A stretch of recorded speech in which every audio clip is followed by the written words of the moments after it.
Michael Anderson nudged Catherine Williams, but she didn't react. He frowned. Passed out. Turning Catherine Williams over to check, he confirmed she had indeed lost consciousness. Michael Anderson scoffed, truly reckless. With such little endurance, you dare provoke me? Briefly washing Catherine Williams, wrapping a towel around her, Michael Anderson lifted her and tossed her into the living room. As he left, Michael Anderson suddenly remembered something, turned back, bent down, pressed his lips to Catherine Williams's neck, and sucked hard. When he raised his head, a suggestive hickey, just as he intended, marked Catherine Williams's neck. It was summer now. This mark couldn't be concealed by clothing. Tomorrow, this woman would surely go crazy. Michael Anderson, a satisfied smirk playing on his lips, departed the room. The world shifted hues, marking the commencement of a new day. Catherine Williams awoke, her lower back throbbing with a pain so intense that even the slightest movement felt like a fracture, prompting a string of silent curses. Recalling Michael Anderson's bestial behavior from the previous day, she gritted her teeth, muttering, "Animal." Yet, the necessity of preparing breakfast for this very animal compelled her to endure the discomfort, rise from the bed, don some attire, and hastily descend the stairs. In the living room below, Michael Anderson, his long legs elegantly crossed, sat leisurely perusing a newspaper, and remarked to Catherine Williams with nonchalance, "I've yet to encounter a housekeeper who rises later than the homeowner." Catherine Williams strode forward, snatched the newspaper from Michael Anderson's grasp, and glared at him, declaring, "I am the cook, not the housekeeper." Michael Anderson's gaze shifted, landing upon the telltale love bite on Catherine Williams' neck, a satisfied smirk gracing his lips. Catherine Williams, registering the anomaly, swiftly retreated to the bathroom. Not long after, Catherine Williams' enraged voice echoed from the bathroom, "Animal." She emerged, pointing at Michael Anderson, accusing, "You did this on purpose. Damn it." How many scrutinizing gazes would she have to endure throughout the day because of this? "Weren't you always seeking to leverage something against me? You could inform the press that this mark was left on you by the mayor." Michael Anderson rose, pausing as he passed Catherine Williams, a slight smirk playing on his lips, "Let's see if you can truly exert any influence over me." Catherine Williams was startled. Had Michael Anderson been aware of her attempts to uncover his weaknesses all along? She had always believed her efforts were well concealed. How could he have possibly discerned her intentions? Good heavens, the being you have created is truly terrifying. Catherine Williams proceeded to prepare breakfast, her mind preoccupied with the question of whether or not to resort to that particular measure. How could someone as meticulous as Michael Anderson possibly have any exploitable weaknesses? However, if she were to truly employ that tactic, wouldn't Michael Anderson simply retaliate with a bullet? After much hesitation, a fragrant pot of porridge was prepared, accompanied by 2 appetizers. As the meal neared its end, Catherine Williams reiterated her request from the previous day to Michael Anderson, about that, "Could you pick me up after work?" Anticipating his refusal, she quickly added, "I'm in trouble, Michael Anderson. Someone is actually trying to capture me. You saw it yesterday, I was being pursued. Someone wanting to capture you is a positive development. Why should I intervene?" Michael Anderson responded with a look of feigned ignorance. "Then why did you help me yesterday?" "I was in a good mood yesterday, but today, I'm not," Michael Anderson declared, calmly enjoying his breakfast, displaying no trace of unease. Catherine Williams attempted to negotiate with Michael Anderson, "If you pick me up, I'll make you a delicious meal when we get home." Michael Anderson scoffed dismissively, refusing her offer. He wiped his mouth with a napkin and departed. Catherine Williams stamped her foot and pursued him, "I'll tell you everything about myself." "Not interested." Michael Anderson entered the mayoral vehicle and drove away. Chapter 31, "I warned you, bastard." Catherine Williams was on the verge of tears. She had fled again yesterday, and today, her captor would be Nicholas Harper. In other words, escape was no longer an option. If escape proves unsuccessful, then what purpose did her 2 days of striving serve? Is that measure truly the sole recourse? Arriving at the hospital, Catherine Williams, with a touch of unease, pushed open her office door. Not finding Nicholas Harper there, she exhaled in relief, but then the security guard presented her with a video. Without a doubt, the man in the video was Nicholas Harper, seated on the black leather sofa, his somber and profound aura seemingly permeating the screen. "Catherine," Nicholas Harper's voice was slow, "after work, I will come to pick you up. Wait for me obediently in the office, don't wander around." He suddenly laughed, "Otherwise, if I catch you, it won't be as simple as just locking you up. Understand?" Catherine Williams certainly understood Nicholas Harper's implication. Since she turned 18, Nicholas Harper had regarded her with an unusual gaze, deep, restrained, and she knew it was male desire. Had she not explicitly stated her unwillingness for Nicholas Harper to touch her, she would have long ago lost her virginity to him. This time, with their wedding imminent, Nicholas Harper was unlikely to relinquish her easily. After some deliberation, Catherine Williams used the office phone to contact Tina Morgan, requesting her to inform Victor Anderson that she had something crucial to discuss with Michael Anderson, and to ensure Michael Anderson picked her up after work. Now, she could only hope that Michael Anderson would, once again, be inexplicably cheerful and come to fetch her. When the workday ended, Catherine Williams intentionally lingered until after 6 o'clock. As she anticipated, Nicholas Harper arrived. Nicholas Harper displayed no anger, as if her escape 2 days prior had never occurred, taking her hand. "Let's go home."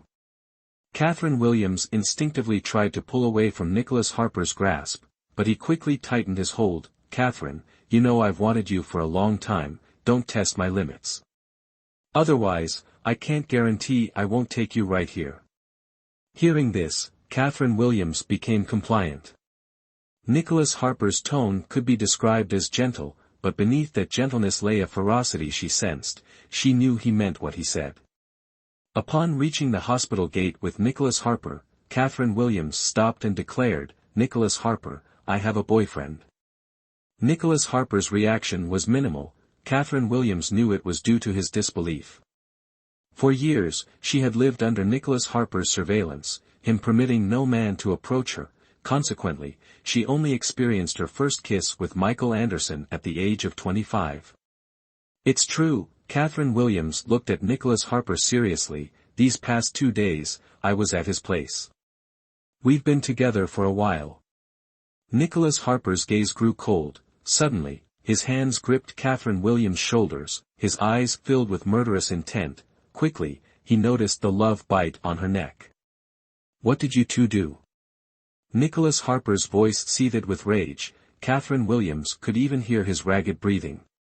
"A man and a woman alone together for 2 nights, what could we have done? Moreover, we did it." Catherine Williams spoke casually, as if it were commonplace. "Catherine Williams." Nicholas Harper's fingers dug deeper into Catherine Williams' shoulders, as if to crush her. "I warned you, don't let another man touch you." "Who was it?"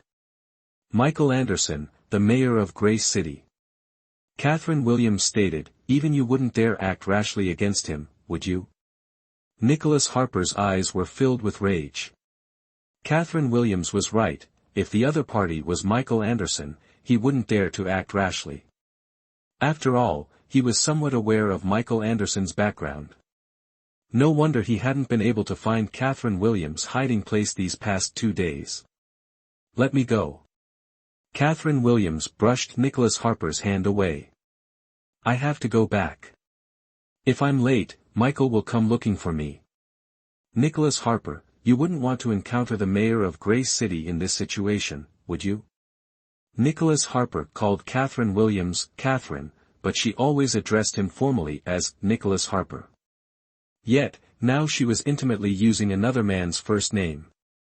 At this moment, Nicholas Harper suddenly felt the urge to destroy this city that belonged to Michael Anderson.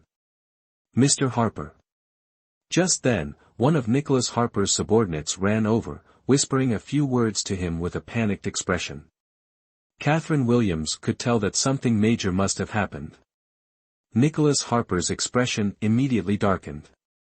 He looked at Catherine Williams. "I'll give you one night to break up with Michael Anderson.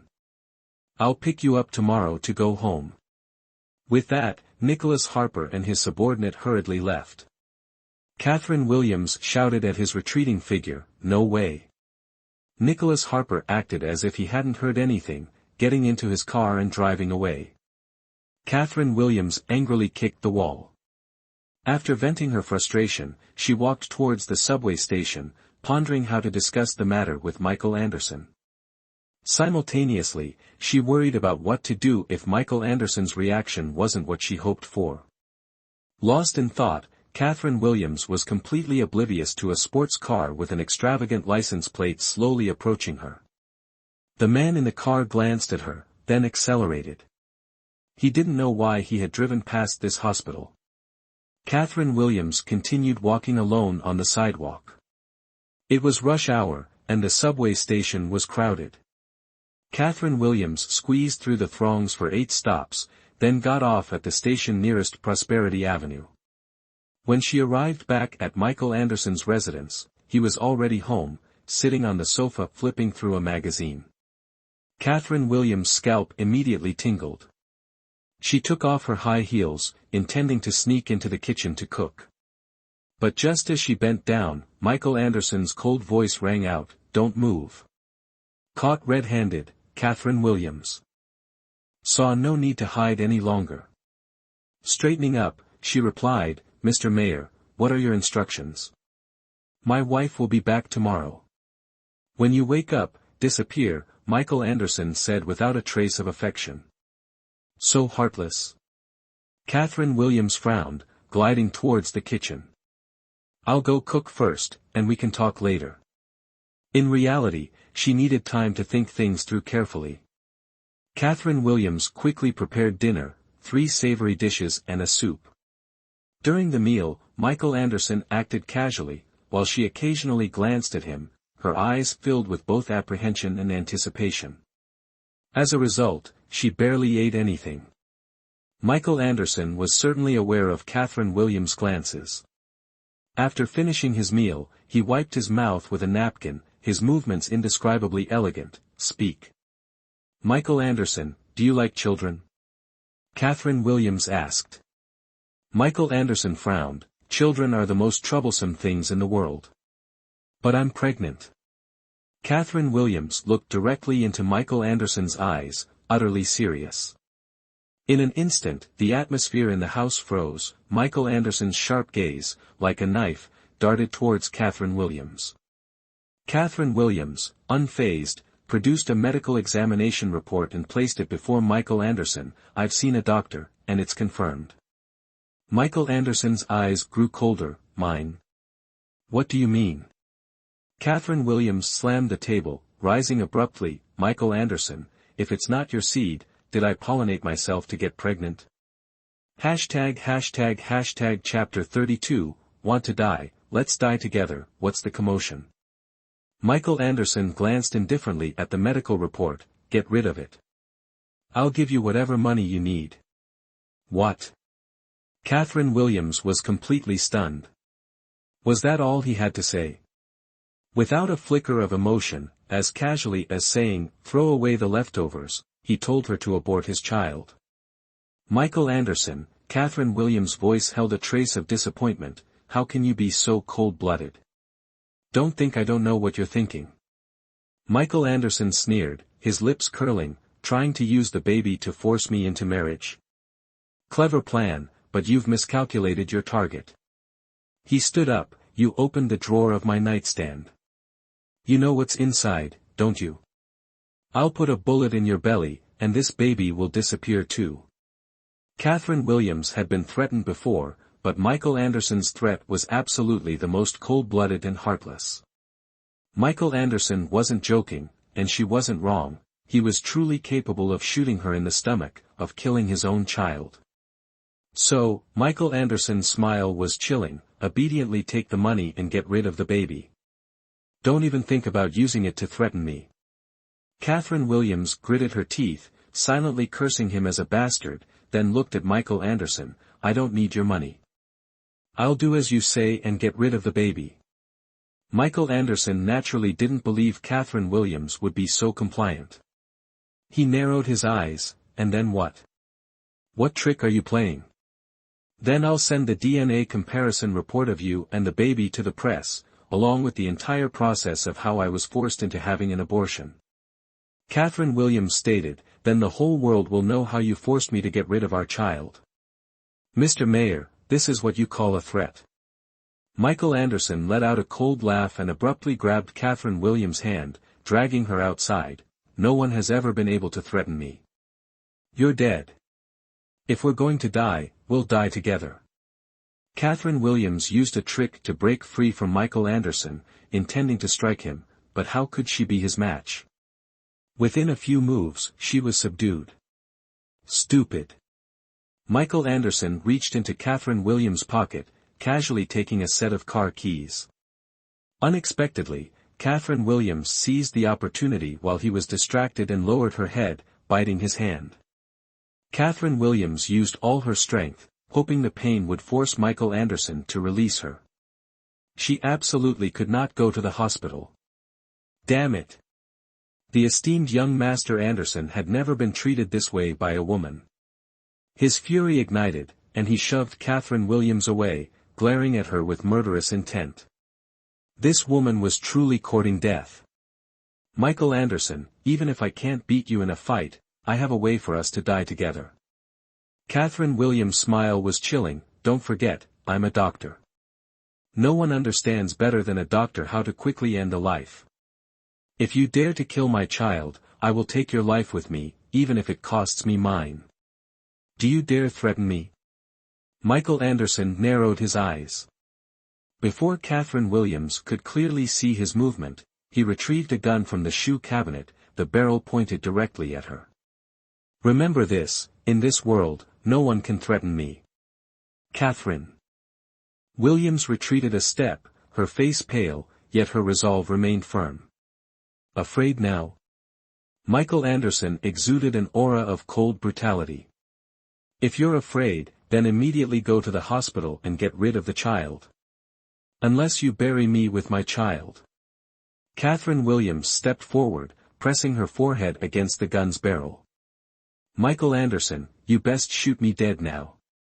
If you lower your weapon, I will keep this child.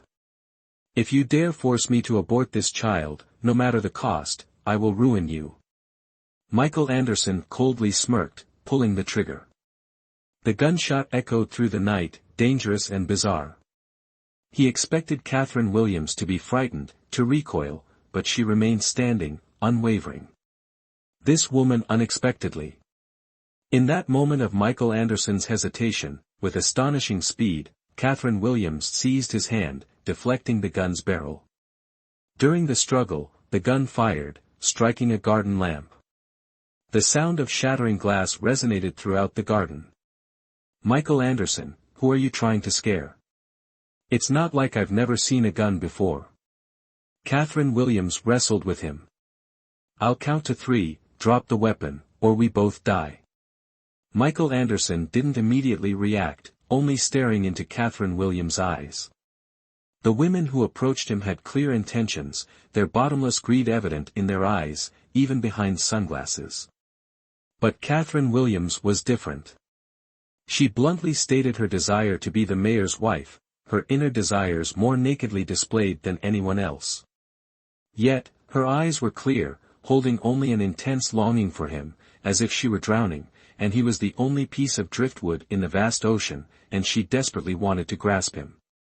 They say the eyes are the windows to the soul. Through a person's eyes, their inner thoughts cannot be concealed. But this woman's acting was truly too good. "Consider yourself brave." Michael Anderson shoved Catherine Williams away. "Get back to your room." Catherine Williams, recognizing Michael Anderson's wavering from his refusal to force her to the hospital, and aware of his volatile temperament, quickly ascended the stairs, locking herself in her room. It wasn't paranoia, she genuinely feared Michael Anderson having a change of heart in the middle of the night, holding a gun to her belly, and pulling the trigger. Still shaken, Catherine Williams, sitting on her bed, heard the sound of a sports car. Rushing to the window, she only caught a glimpse of Michael Anderson's car driving away. Catherine Williams lacked the energy to care where Michael Anderson was going at this late hour. She tidied up briefly and went to bed early. Uncertain of what tomorrow held, she could only maintain her composure to cope. Clearly, Michael Anderson did not share Catherine Williams' state of mind. The expensive sports car roared through the streets, attracting countless glances, but Michael Anderson stared straight ahead, driving to a private club somewhere in the city. At the Big Tang Club, due to the special nature of its members, all employees had signed confidentiality agreements. They worked and served guests there, but upon leaving the club's gates, they would completely forget whom they had met and what those individuals had done there. The consequences of revealing the secret are unbearable for a salaried employee. As Michael Anderson entered, the waiter respectfully addressed him, "Mr. Michael," then added, "Young Master Anderson is at the fourth-floor bar." "Yes." Michael Anderson removed his suit jacket, draped it over his arm, and proceeded to the fourth floor. The bar's atmosphere remained dimly lit, despite the sparse crowd. Michael Anderson settled beside Victor Anderson, the bartender, anticipating his preference, had already prepared his usual drink. He enjoyed collecting liquors, yet indulged in neither alcohol nor tobacco. However, tonight, he drank heavily, seemingly intent on intoxication. Soon, several flamboyantly dressed women noticed Michael Anderson. One, swaying forward, placed a slender hand on his shoulder. "Mr. Michael, drinking alone is dull, may I join you?" Chapter 33, Don't be so arrogant. The woman's crimson-tipped fingers caressed Michael Anderson's shoulder, her provocative intent unconcealed. Victor Anderson, embracing a woman, scoffed, "My dear, your intelligence is concerning, recognizing the esteemed Mr. Michael, you've forgotten his treatment of forward women." However, this time, Michael Anderson defied Victor Anderson's expectations. "Certainly." Michael Anderson smirked, beckoning the bartender and addressing the woman, "What would you like to drink?" Delighted, the woman ordered a blood-red margarita, her body pressing softly against Michael Anderson. "Mr. Michael, you're so alluring." Countless women had uttered this to Michael Anderson. He was immune, his mind elsewhere as he observed her. Her drink arrived swiftly. Michael Anderson lightly clinked glasses with her, then drained his own. "Mr. Michael, you're a strong drinker." The woman leaned closer, "Just looking at you, Michael Anderson smirked, encircling her head with his arm, as if to kiss her. She yielded, collapsing into his embrace, her body rubbing against his, eyes closed in anticipation. As his lips neared hers, he paused. Women frequenting such establishments. His severe obsessive-compulsive disorder prevented him. "Get lost." He shoved her away unceremoniously. She stumbled, falling with a thud. "Oh dear." Victor Anderson gaped theatrically, encouraging the fallen woman, "Don't be discouraged, my dear, you almost succeeded." He then addressed Michael Anderson. "Michael, are you all right?" His gaze was pointed. Michael Anderson kicked Victor Anderson fiercely. "Get the hell out of here." Victor Anderson raised an eyebrow. "So, what's the meaning of rejecting such a sexy lady? Do you think I'm like you, eating whenever I'm hungry?" Michael Anderson sneered. "You're so picky, yet you ended up with a female urologist." Victor Anderson feigned incomprehension. "What a peculiar taste. What does it matter to you? Don't let me hear you use that condescending tone to mention my woman again." Michael Anderson lifted the freshly poured glass of liquor, tilted his head back, and drained it in one gulp, his expression somewhat irritated. He himself didn't even know what he was irritated about. Victor Anderson mentally repeated Michael Anderson's 4 words, "my woman," then joined him in drinking. Michael, from a respectable family, had maintained his purity for 28 years, yet he had just acknowledged a female urologist as his woman. Intuition told Victor Anderson that there was an interesting story to uncover, but he couldn't act while Michael Anderson was sober, so, get him drunk. Michael Anderson's sullen mood, coupled with Victor Anderson's instigation, led him to drink liquor like water. Although he didn't drink often, his alcohol tolerance was quite good, yet he became intoxicated early today and had to be escorted home by Victor Anderson. On the way back, Victor Anderson inquired in various ways, but still couldn't extract any information about the mayor's romantic affairs, so he sighed, took him home, and silently exclaimed, "Truly worthy of the mayor, even drunk, his mouth remained shut." After bringing Michael Anderson home, Victor Anderson was still debating whether to find someone to care for him or just leave him lying on the floor, regardless of his fate, when Catherine Williams, dressed in sleepwear, descended from the second floor. Catherine Williams, having just woken up, went downstairs for a drink and unexpectedly found Michael Anderson, completely drunk, being helped home. "You." Victor Anderson was even more surprised, his hand trembling as he pointed at Catherine Williams. You and Michael Anderson live together." "Something like that." Catherine Williams asked suspiciously, "Michael Anderson, what's wrong with him?" "No wonder." Victor Anderson glanced at Michael Anderson. "No wonder this guy isn't interested in any other woman, turns out he's hiding a prize at home." Having said that, Victor Anderson helped Michael Anderson upstairs under Catherine Williams' puzzled gaze, momentarily careless, and simply dumped Michael Anderson into the open room. It was the guest room where Catherine Williams was staying. Afterwards, Victor Anderson instructed Catherine Williams to take care of Michael Anderson, and after finishing his instructions, quickly disappeared. Catherine Williams looked at Michael Anderson lying on the bed. Take care of him? Was she insane? On the contrary, how could she miss such a good opportunity to blackmail Michael Anderson? Catherine Williams climbed onto the bed and quickly removed Michael Anderson's clothes. It must be said, this guy's physique was truly top-notch, even top male models on the runway would probably feel insecure next to him. Just as she liked it. Taking Michael Anderson's phone, opening the camera, activating continuous shooting mode, snapping a few dozen photos, Catherine Williams logged into her email, uploaded the photos for storage, and then leisurely erased any trace. Finally, Catherine Williams went to Michael Anderson's room, found a few ties, tied his hands to the headboard, and sat beside him, slowly bringing him back to consciousness. Perhaps because she had just woken up, Catherine Williams wasn't very sleepy, so she played quite cheerfully, poking Michael Anderson's shoulder while looking at his face. She knew this man was handsome, but now, observing him so blatantly, she felt captivated. He seemed even more handsome, and his eyelashes were beautiful. The length perfectly suited his features, the shade just right, even when he was asleep with his eyes closed, enough to mesmerize. This individual appears to be meticulously predesigned by a divine entity, then flawlessly brought into existence. Otherwise, how could such perfection be attained? Amidst her wandering thoughts, Catherine Williams observed Michael Anderson's furrowed brow, indicating his imminent awakening, and proceeded to pat his handsome face. "Village elder. Arise. Demons have infiltrated the village." At this juncture, Michael Anderson abruptly ceased all movement, leaving Catherine Williams perplexed.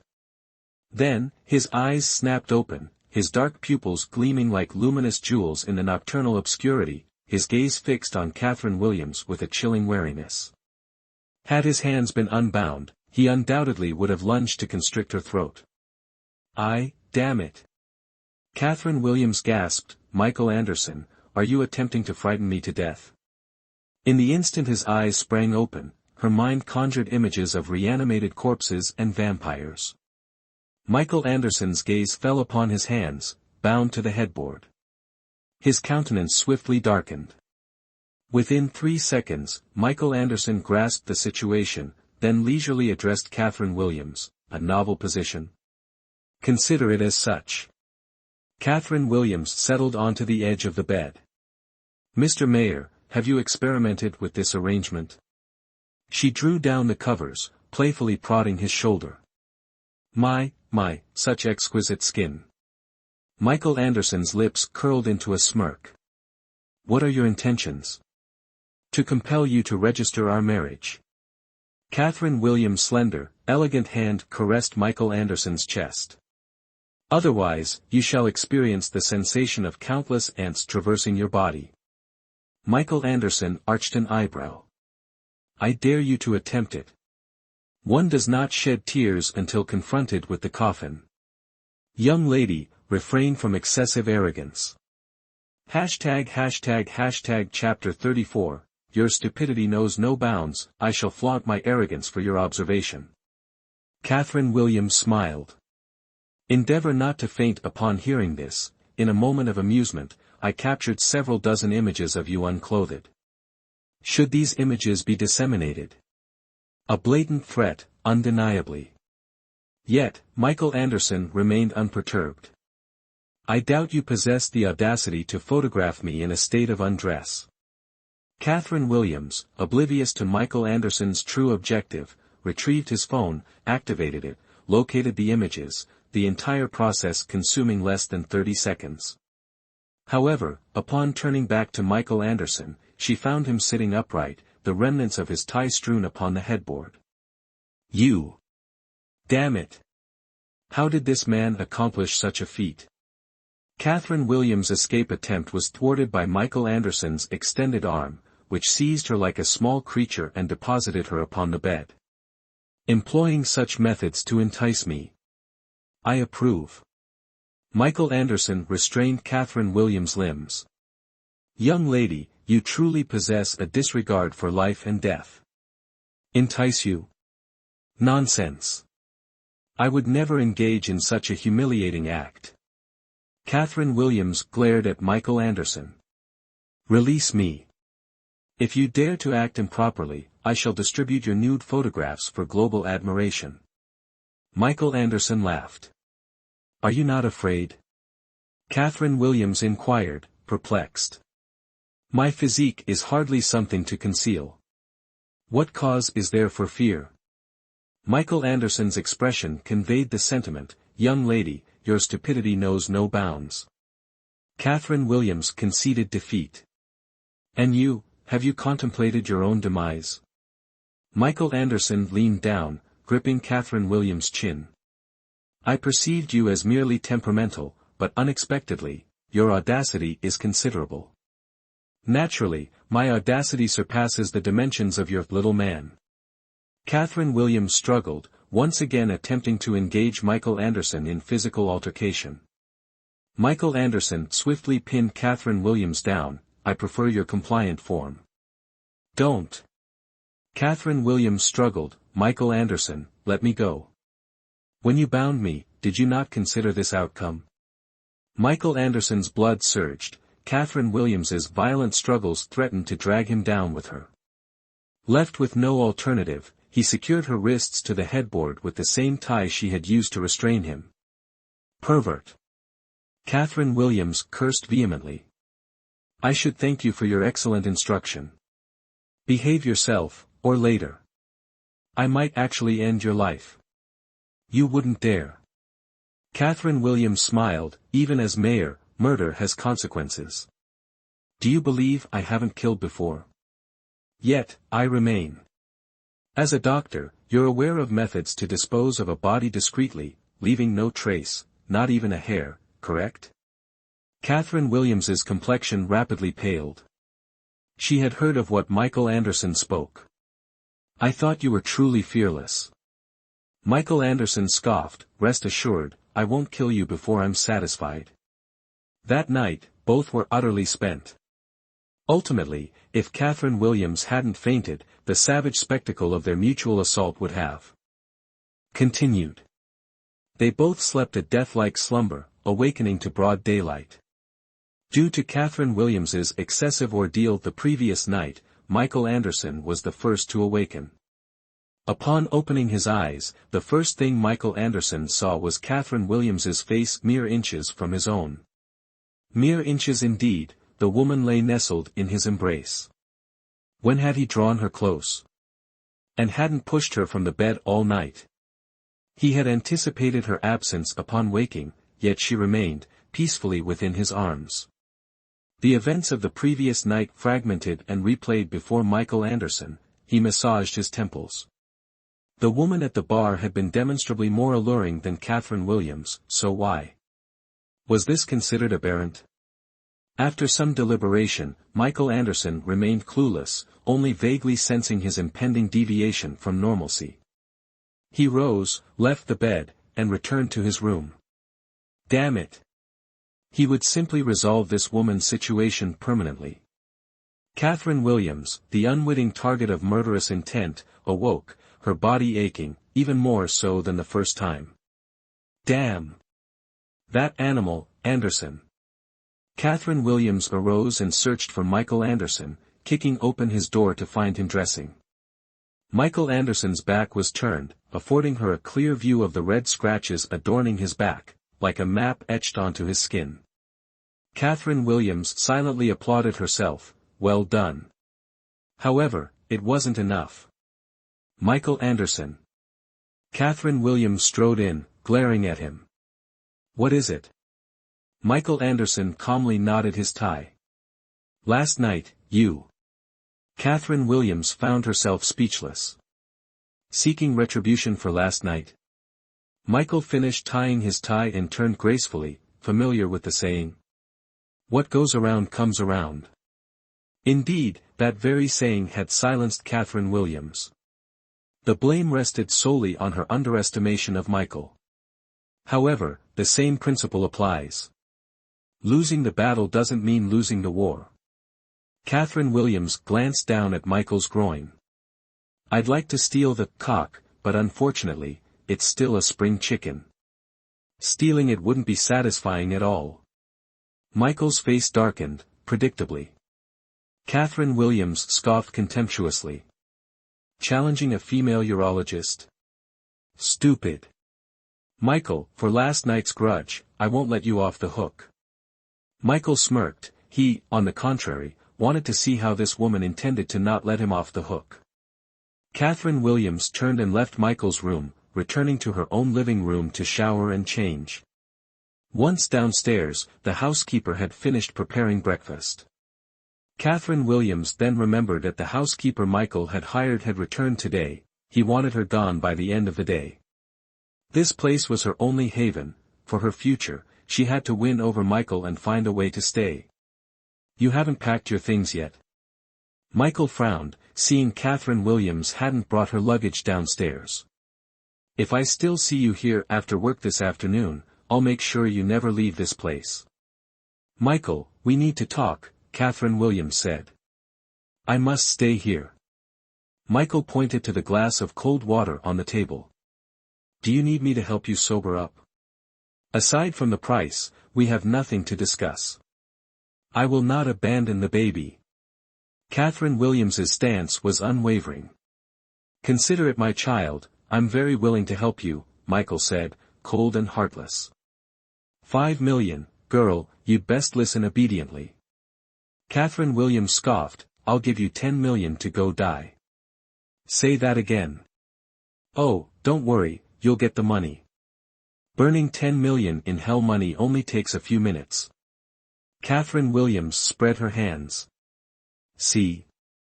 I can also throw money at you, and I'm even more generous. So, you think it's not enough money? Michael signed a blank check and threw it at Catherine Williams. Is this enough? Catherine Williams didn't even glance at the check. Michael, I've already said, I only want you. Why are you so foolish? If I have you, won't I have your money? No matter how you look at it, getting both the person and the possessions is the smarter choice. Hashtag chapter 35, have you finally changed your mind? Michael narrowed his eyes, suddenly realizing that arguing with this woman would never lead to a resolution. He stepped forward, grabbed Catherine Williams's hand, and forcibly dragged her out. Hey, where are you taking me? Catherine Williams struggled fiercely. Michael, shouldn't you be well versed in the nation's laws? Do you really not know that murder is punishable by death? If you touch me, it's 2 lives for 1. Only a cold smile remained on Michael's lips. Bastard! Let me go. Catherine Williams, never one to be subdued by a man, tried to bite Michael, but he dodged, not even needing to look at her to know what she was attempting. Damn it! Michael truly intended to take Catherine Williams to a private clinic, but just as they reached the garage door, his phone rang. It was his home number, his grandmother calling. He had to release Catherine Williams and step aside to answer. This phone call saved Catherine Williams. When Michael Anderson returned, his complexion remained unpleasant, but the murderous aura had lessened. Catherine Williams looked warily at Michael Anderson. "If you dare to touch me, I will risk my life against you." "Do you think your life is enough to risk against me?"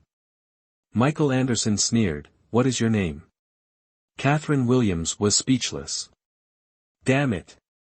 She had been calling him Michael Anderson this whole time, and he still didn't know her name. She was determined not to tell him. "Call me sister," Catherine Williams said. "Why are you so insistent on marrying me?" Michael Anderson asked again. "Nonsense. If it weren't for the fact that I gave you my virginity and am pregnant with your child, I would have already gone with Benedict Carter." Michael Anderson frowned. "Who is Benedict Carter?" "The man I've had a crush on for 2 years. Michael Anderson searched through his mind for everyone he knew, but still couldn't figure out who Benedict Carter was. He was perplexed. Catherine Williams carefully observed Michael Anderson's eyes. "Have you finally changed your mind? Don't get too cocky." Michael Anderson warned. "You stay here for now, I need time to think about how to handle this child." Catherine Williams didn't know what had caused Michael Anderson to change his mind, but she could finally stay here, which meant she was safe. But there was still one more thing. "What about the marriage registration?" Catherine Williams said, "My goal is to be the mayor's wife." Michael Anderson scoffed. "Comparatively, you have a better chance with this Benedict Carter person." Catherine Williams also laughed. "Don't worry, if I manage to win over my dream guy, I'll definitely kick you into the Pacific Ocean." Michael Anderson gritted his teeth. This damned girl, how dare she treat him like nothing? Blind fool. Stupid to death. At this moment, Michael Anderson's close bodyguard approached and whispered a reminder. "Mayor, we should depart now." Michael Anderson glanced at Catherine Williams with a look of disdain, then walked towards his car. Catherine Williams thought for a moment, then followed. As soon as Michael Anderson got into the car, she quickly opened the door on the other side and sat down. Michael Anderson looked at the woman who suddenly appeared in the seat to his left, frowning in displeasure. "Get out. As if I enjoy sitting in your rickety car." Catherine Williams rolled her eyes, then said to the driver sitting in the driver's seat, "Driver, hospital number 1, please hurry, I'm in a rush to get to work." Her tone became polite when addressing the driver. Michael Anderson became even more annoyed, intending to kick Catherine Williams out of the car. Catherine Williams pouted, muttering, "Rude," clinging tightly to the corner of the car, looking at Michael Anderson with an expression of, "You can't get rid of me." "Mayor, there's a meeting at 9:30, if we take this woman to the hospital now and then return to City Hall, we'll still be on time. But if this drags on any longer..." The bodyguard sitting in the passenger seat reminded him softly. "Mayor, your bodyguard is much more approachable than you are." Catherine Williams, as if determined to annoy Michael Anderson to death, continued to taunt. "Did you have your bodyguard attend etiquette class in your place?" The driver sitting in the driver's seat and the bodyguard were both awkwardly and silently sweating. This unknown doctor, where did she get the nerve? Michael Anderson, observing his chauffeur and bodyguard, dismissed them from the vehicle, then fixed Catherine Williams with a look of predatory intensity. "Have you forgotten the meaning of the word death?" Catherine Williams paused in thought, blinking. "Not at all." She then took Michael Anderson's hand, tracing the word death on his palm. "Mr. Mayor, have you forgotten?" "It's all right, I'll teach you." Michael Anderson yanked his hand back, his teeth grinding together with such force that his gums threatened to bleed. Catherine Williams's smile broadened. "Kid, let me teach you another phrase, I'm not afraid of you." With that, she summoned her chauffeur and bodyguard back to the car, departing in high spirits. However, not everyone shared Catherine Williams's cheerful disposition. Michael Anderson deeply regretted not having eliminated her with a single gunshot the previous day, leaving her free to provoke him now. Was this what Victor Anderson often referred to as seeking abuse? The car swiftly arrived at the hospital.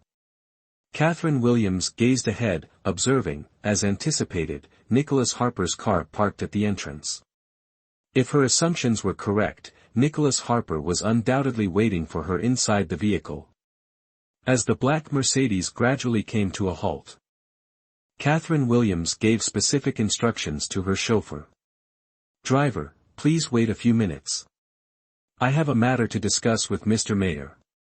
Exiting the car, Catherine Williams deliberately circled around to the other side, offering a radiant smile to the stone-faced Michael Anderson inside. "Farewell. Shouldn't you be seeking psychiatric evaluation?" Michael Anderson responded with a cold laugh, incredulous at her seemingly amicable farewell.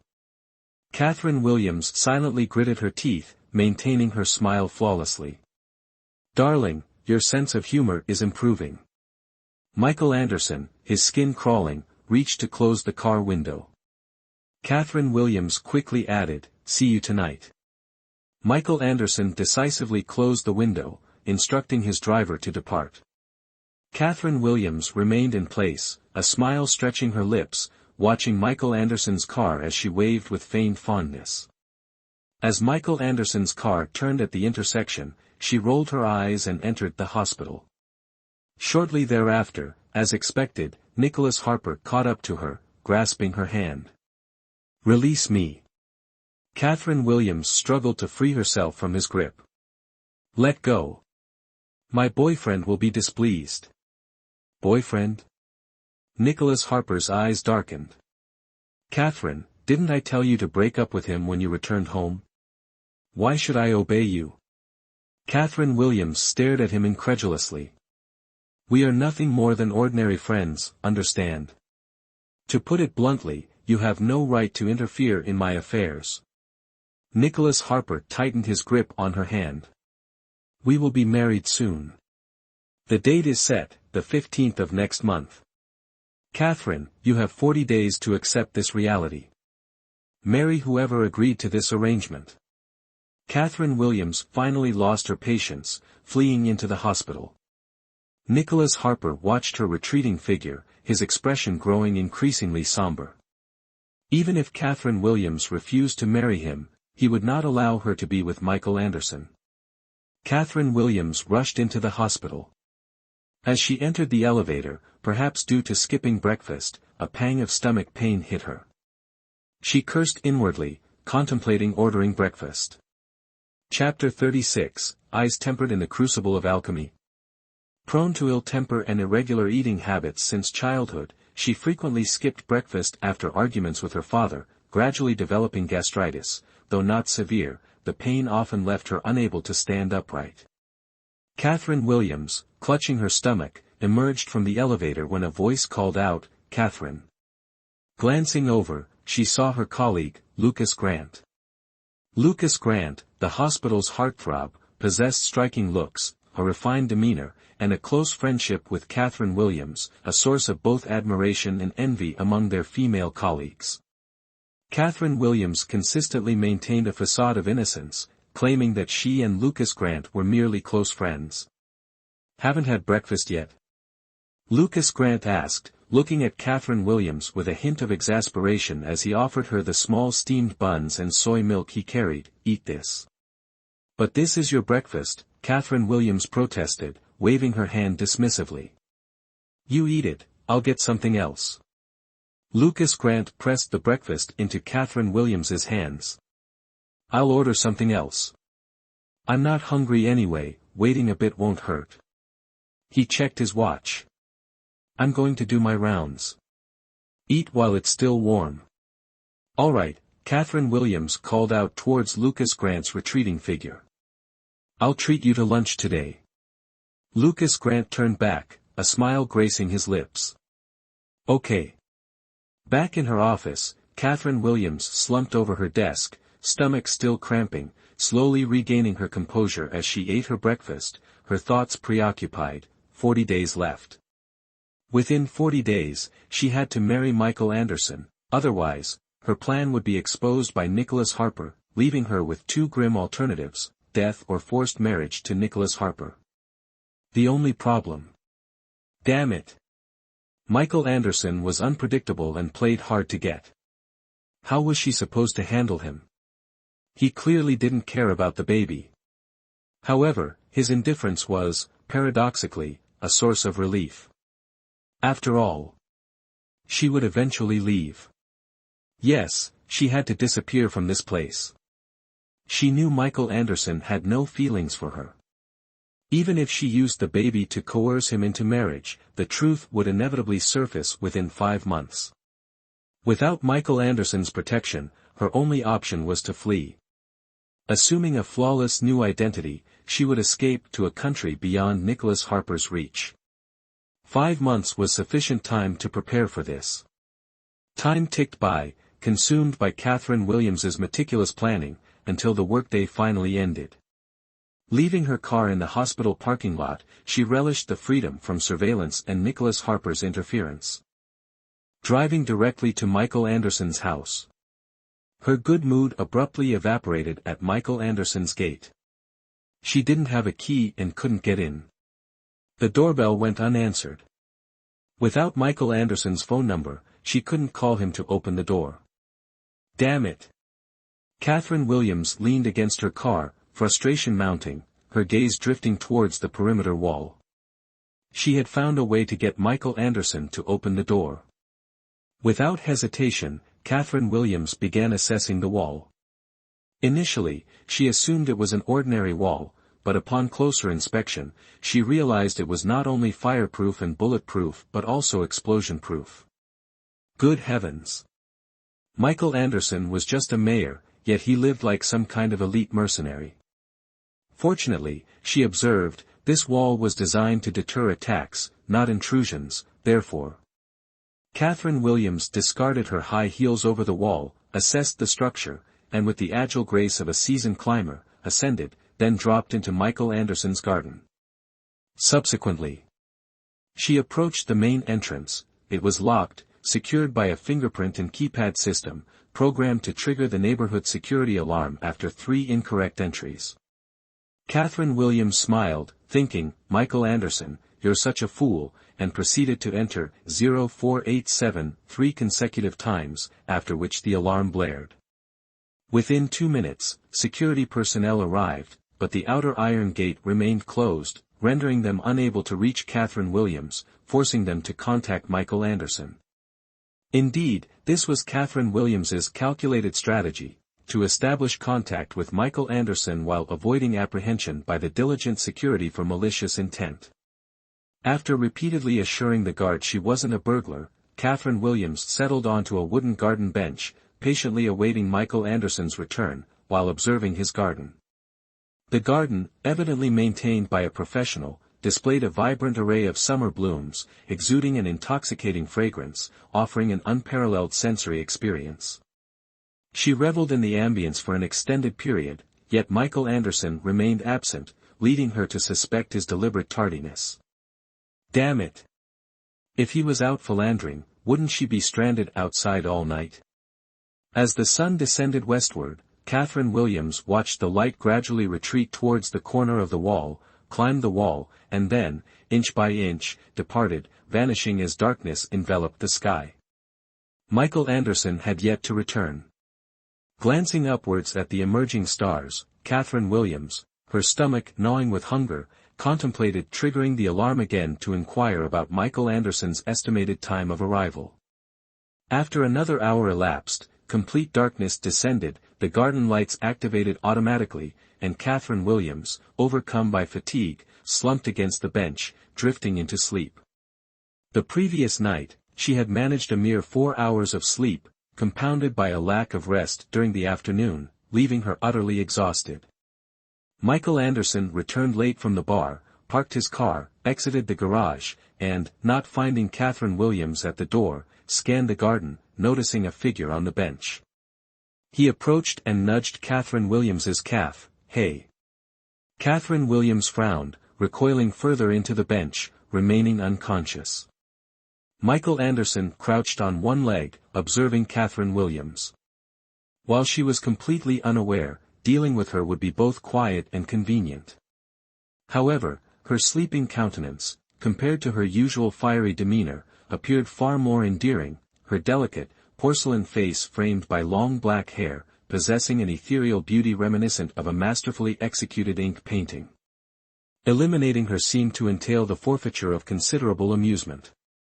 Michael Anderson raised an eyebrow, stood up, abruptly pulled Catherine Williams off the bench, released his grip, and Catherine Williams landed on the grass. Ouch! Catherine Williams, jolted awake by the impact, initially assumed she had fallen from the bench, but upon seeing Michael Anderson's sardonic smile, immediately grasped the situation. Damn it! Catherine Williams bristled. Michael Anderson, did a professional assassin teach you etiquette? Michael Anderson scoffed, I always treat stray animals this way. Catherine Williams rolled her eyes. I truly don't understand how someone as tasteless as you was elected mayor. Don't forget who kept pestering someone as tasteless as me to get married, Michael Anderson sneered, entering the house. Putting on airs.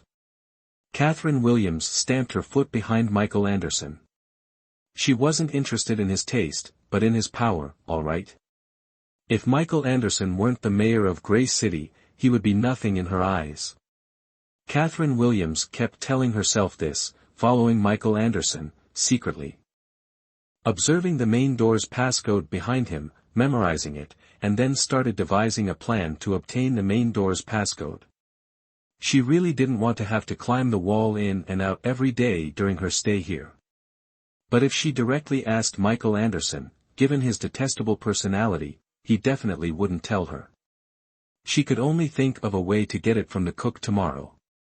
Hashtag chapter 37, things are getting more and more interesting. Speaking of food, Catherine Williams was so hungry her stomach was growling. She hurriedly washed her hands and ran to the dining room, devouring her meal. Michael Anderson watched Catherine Williams eat like a starved wolf, shaking his head repeatedly. Aside from her face and figure, nothing about her resembled a woman. How could he have married someone like this?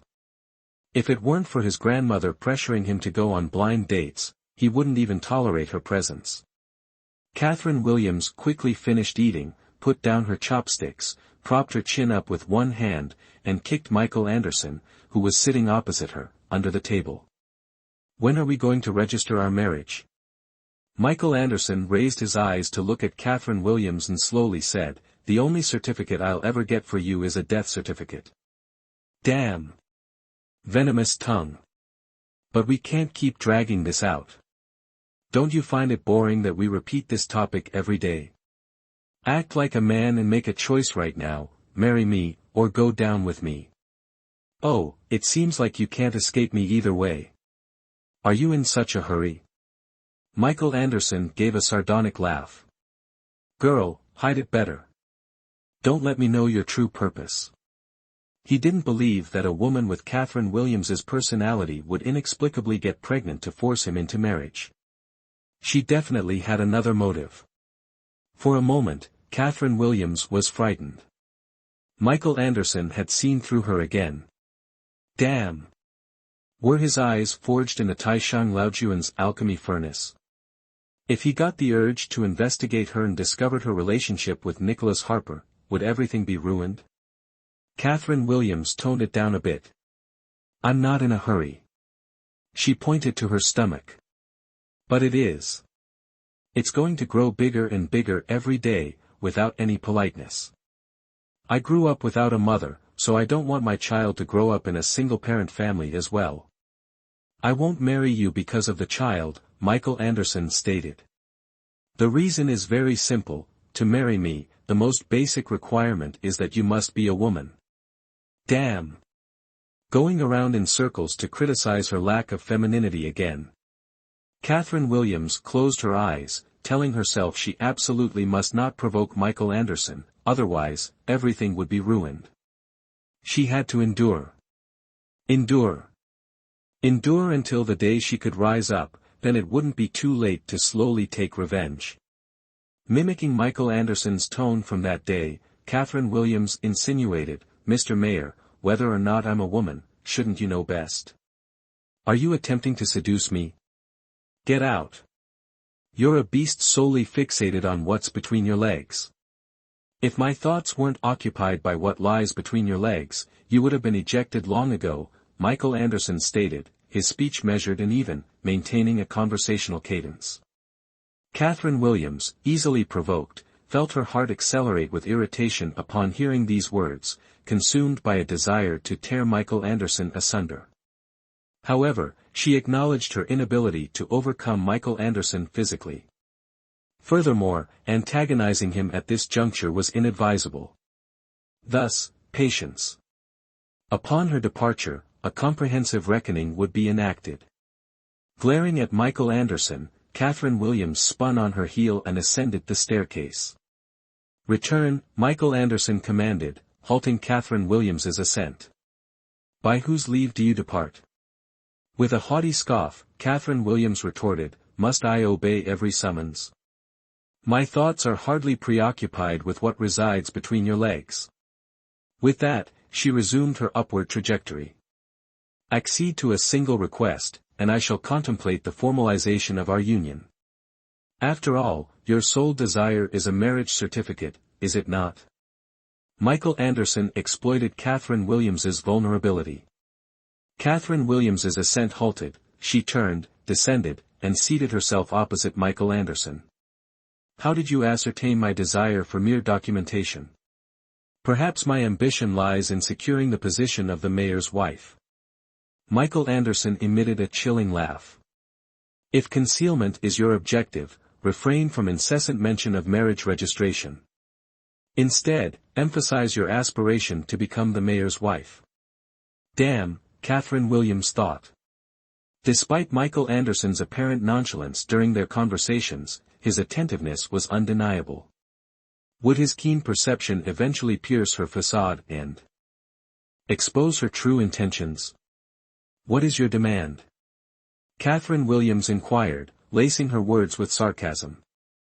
"If you require my assistance in eliminating you for the benefit of Grace City, I would gladly oblige. Accompany me to a social gathering tomorrow," Michael Anderson instructed. "Should you encounter a certain woman."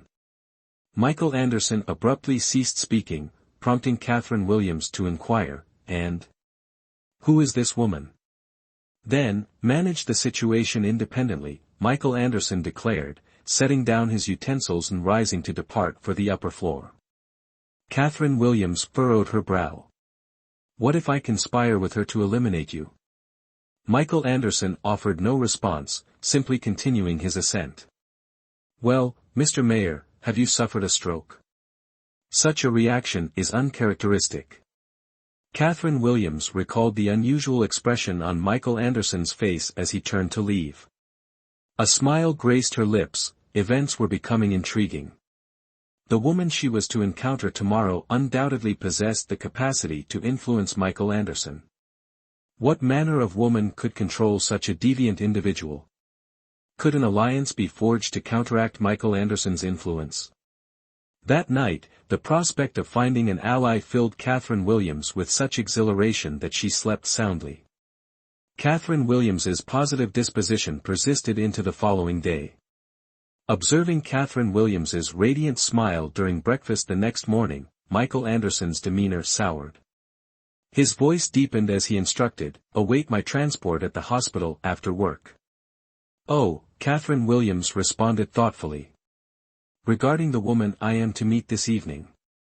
Michael Anderson abruptly directed his gaze towards Catherine Williams, his eyes colder and more menacing than a blade. Even Catherine Williams, who claimed to fear neither heaven nor earth, was silenced by his stare, rendered speechless. Catherine Williams was stunned. It was the first time she had witnessed such a terrifying expression on Michael Anderson's face. It seemed as though every pore of his being radiated an intense, murderous aura. She sensed that if she uttered another word, her life would end right there. Wisely, Catherine Williams lowered her head, pretending nothing had happened, and ate her breakfast. After breakfast, Catherine Williams went to work. Perhaps anticipating the evening's party, she remained in a state of excitement throughout the day, eagerly awaiting nightfall. Time ticked by, and finally, Catherine Williams' workday concluded. She removed her white coat and left the hospital. Upon reaching the exit, she was surprised to see Michael Anderson's sports car. Wasn't he supposed to send someone to pick her up? Why was the mayor himself here? Catherine Williams approached the car, opened the door, and settled into the passenger seat. Before she could fasten her seatbelt, Michael Anderson accelerated. Fortunately, she maintained her balance, otherwise, she would have certainly fallen again. She was genuinely curious, how could Michael Anderson be so inconsiderate? Michael Anderson remained silent during the drive.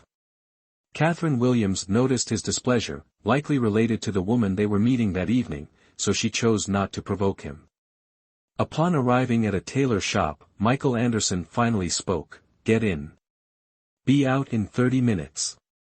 As Catherine Williams opened the car door, Michael Anderson called her back, coldly adding, "Don't wear heavy makeup or strong perfume. Or I'll throw you into the Yellow Shore River for a thorough cleansing before fishing you out."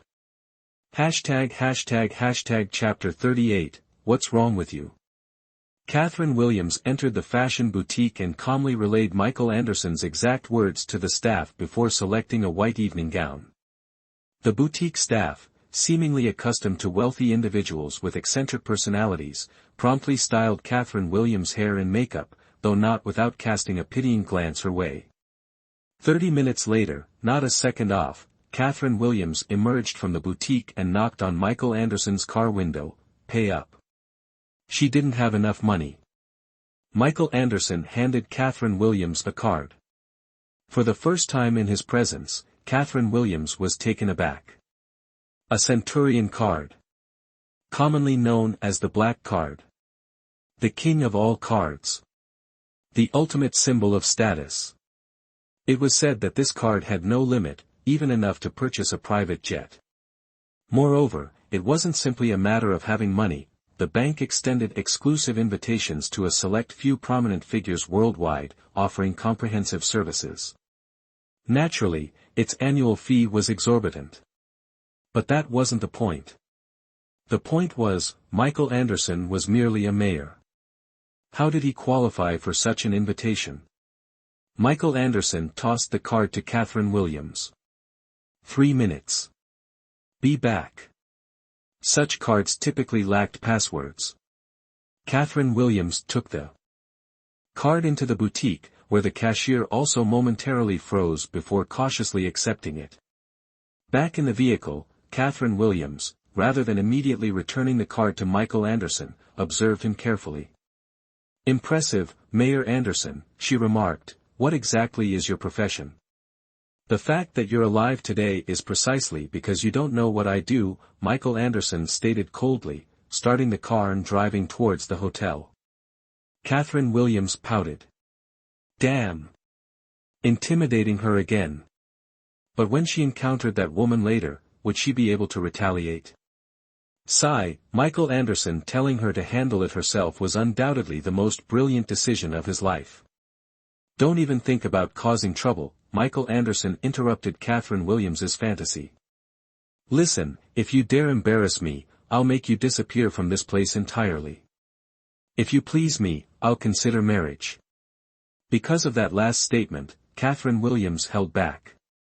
Arriving at the hotel, Catherine Williams exited the car with Michael Anderson, countless camera flashes began flickering madly, and she naturally linked her arm with his. This pleased Michael Anderson. Without him needing to say much, this woman could immediately react to the situation, responding exactly as he desired. The fact proved that bringing her to this cocktail party was a correct choice. "Who is at this cocktail party?" Catherine Williams inquired of Michael Anderson in a feigned intimate whisper. "I'm not joking, tell me quickly, or don't blame me if you're embarrassed." "High-ranking officials, wealthy merchants," Michael Anderson's reply was concise and clear. Catherine Williams understood. "I have one request, don't let my face appear in the newspapers tomorrow," she stated, not wanting to become famous at the moment. Michael Anderson smirked. Don't flatter yourself. As mayor, my primary responsibility is to prevent your face from polluting the eyes of Grace City citizens. Catherine Williams gritted her teeth, then smiled radiantly.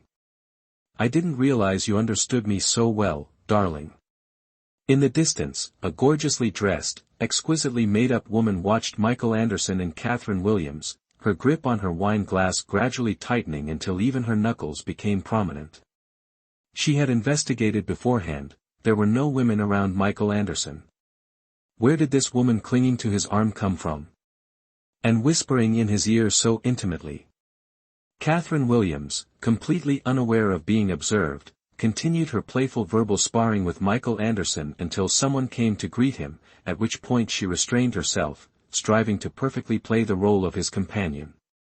Of course, she was also discreetly observing which woman Michael Anderson was referring to. She bet it was definitely a distinctive woman, one she could identify immediately.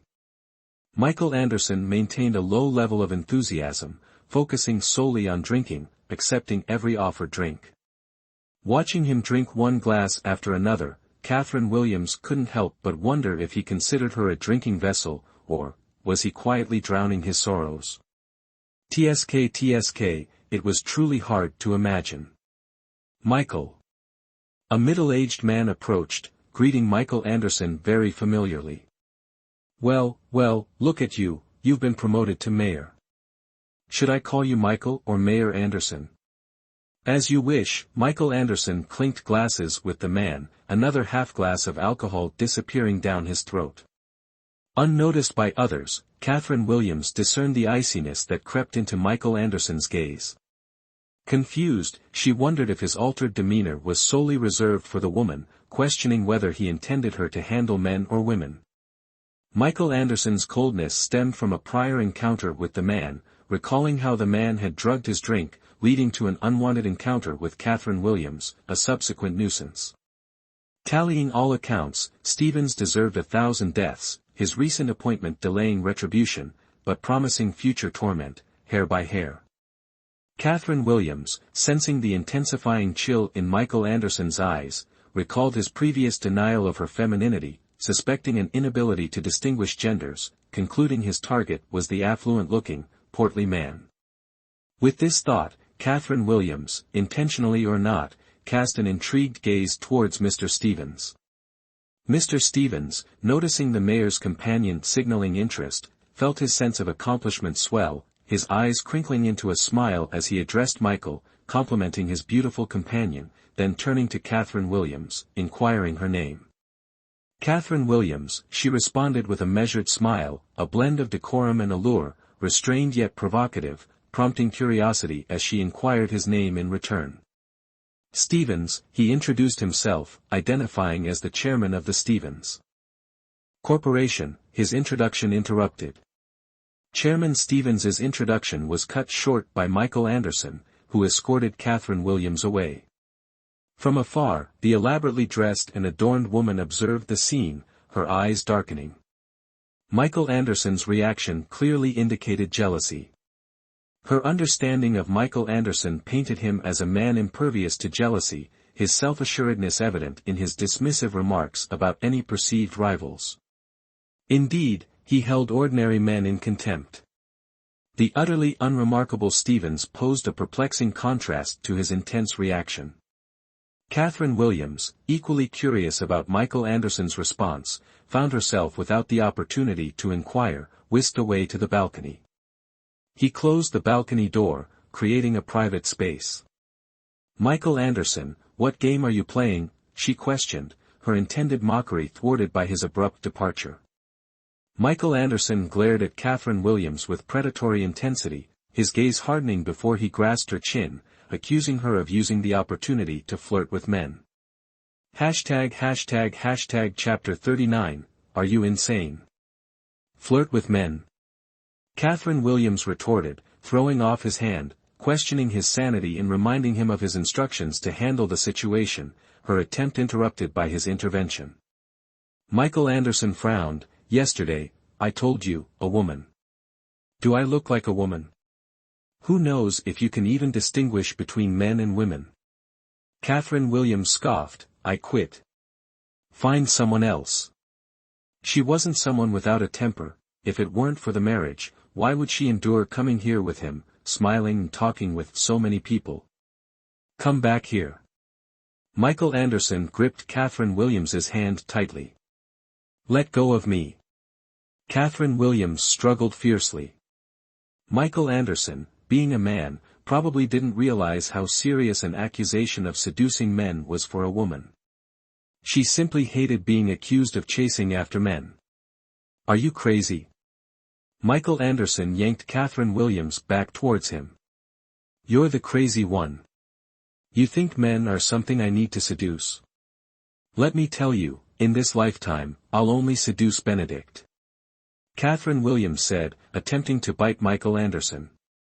Michael Anderson finally understood which sentence had provoked Catherine Williams, but still didn't offer any conciliatory words. If you keep causing a scene, I'll throw you off the balcony. If you dare throw me, I dare drag you down with me. Catherine Williams was not one to back down. Michael Anderson, left with no other choice, released Catherine Williams's hand to let her calm down. Be quiet, we're leaving in 30 minutes. This cocktail party, if it weren't for his grandmother's suspicions, he wouldn't have attended at all. That woman. Catherine Williams's voice was full of inquiry. Just play the role of my girlfriend well. Michael Anderson's voice was cold, as my girlfriend, don't stare at other men. Understand? Catherine Williams thought for a moment. Michael Anderson had compromised. Fine, I'll cooperate with you. The two reluctantly returned to their pretense of intimacy, Catherine Williams taking the initiative to link her arm with Michael Anderson's as they walked out. Many women came forward to greet Michael Anderson, but his responses were all the same. Catherine Williams couldn't discern which woman he was referring to, so she could only continue to observe, silently praying. She truly wanted to see what kind of woman could make someone like Michael Anderson take notice. At this moment, Michael. A melodious female voice rang out, and Catherine Williams instinctively looked over, secretly astonished. A perfect woman, it must refer to this type of woman. A high-end, long, strapless dress, a Gucci handbag, expensive jewelry, noble and elegant, coupled with exquisite features, truly a goddess. She was the only woman who called Michael Anderson by his name throughout the entire party. Catherine Williams clearly felt Michael Anderson's hand tighten around hers. The woman Michael Anderson mentioned was actually such a paragon. Act well, Michael Anderson suddenly turned to Catherine Williams, girl, if you perform this play well, I'll give you points, and registering our marriage isn't impossible. Catherine Williams's expression became serious, ready to enter any state that might arise. Michael Anderson only said one sentence, act well. She didn't know what role to play, so she had to be prepared for anything. Michael. The woman in the long dress walked over, completely ignoring Catherine Williams, directly greeting Michael Anderson, long time no see. Congratulations, Mr. Mayor of Grace City. In the future, if I need any favors, please take care of me. Michael Anderson simply stated 4 words, long time no see. From the other woman's expression, Catherine Williams realized there was definitely a significant connection between her and Michael Anderson. The possessive look in her eyes conveyed a clear message, Michael Anderson belonged to her. But what was Michael Anderson's intention? After a moment of reflection, Catherine Williams smiled, looking at Michael Anderson. Is this the young lady you mentioned to me? Michael Anderson glanced indifferently at Catherine Williams. Yes. Not perceiving any overwhelming emotion in Michael Anderson's eyes, Catherine Williams smiled again. Then why say, long time no see? Aren't I the only one in your eyes right now? The woman in the long dress's complexion shifted. Michael, is this young lady your girlfriend? His fiancée. Catherine Williams looked intimately at Michael Anderson. My love, we're about to register our marriage, aren't we? Should we send this young lady an invitation to the wedding? Michael Anderson lowered his head and kissed Catherine Williams' beautiful pink lips. I'll do as you say. Catherine Williams smiled sweetly, though she was actually getting goosebumps. The woman in the long dress gave a forced smile. Is that so? I have a few other friends to greet, so I'll take my leave. Oh, right, you two look very well matched. Of course, why would we register for marriage if we weren't well matched? Catherine Williams' smile broadened. Michael Anderson gritted his teeth silently. Damn woman. Watching the woman's retreating figure, Catherine Williams smiled and asked Michael Anderson, so? How did I do just now? If you hadn't done well, I would have thrown you into the Yellow Shore River to fill it up. Michael Anderson sneered. So that means, you agree to register for marriage with me? Oh, I forgot to emphasize just now, I was asking if it's okay for us to register for marriage. Michael Anderson narrowed his eyes. Girl, are you trying to scheme against me? This scheme isn't as hurtful as the pain that woman just caused you, is it? Catherine Williams smiled, staring into Michael Anderson's eyes. As expected, she saw a change in Michael Anderson's expression. Although the change was subtler than a drop of water in a lake, fleeting and quickly gone, she still noticed it. There was something between Michael Anderson and that woman. Michael Anderson, bringing me to this cocktail party was absolutely the best decision you've ever made, Catherine Williams stated. You men have your ways of dealing with each other, and I have even more ways of dealing with women. Tell me, what do you want to do with that woman?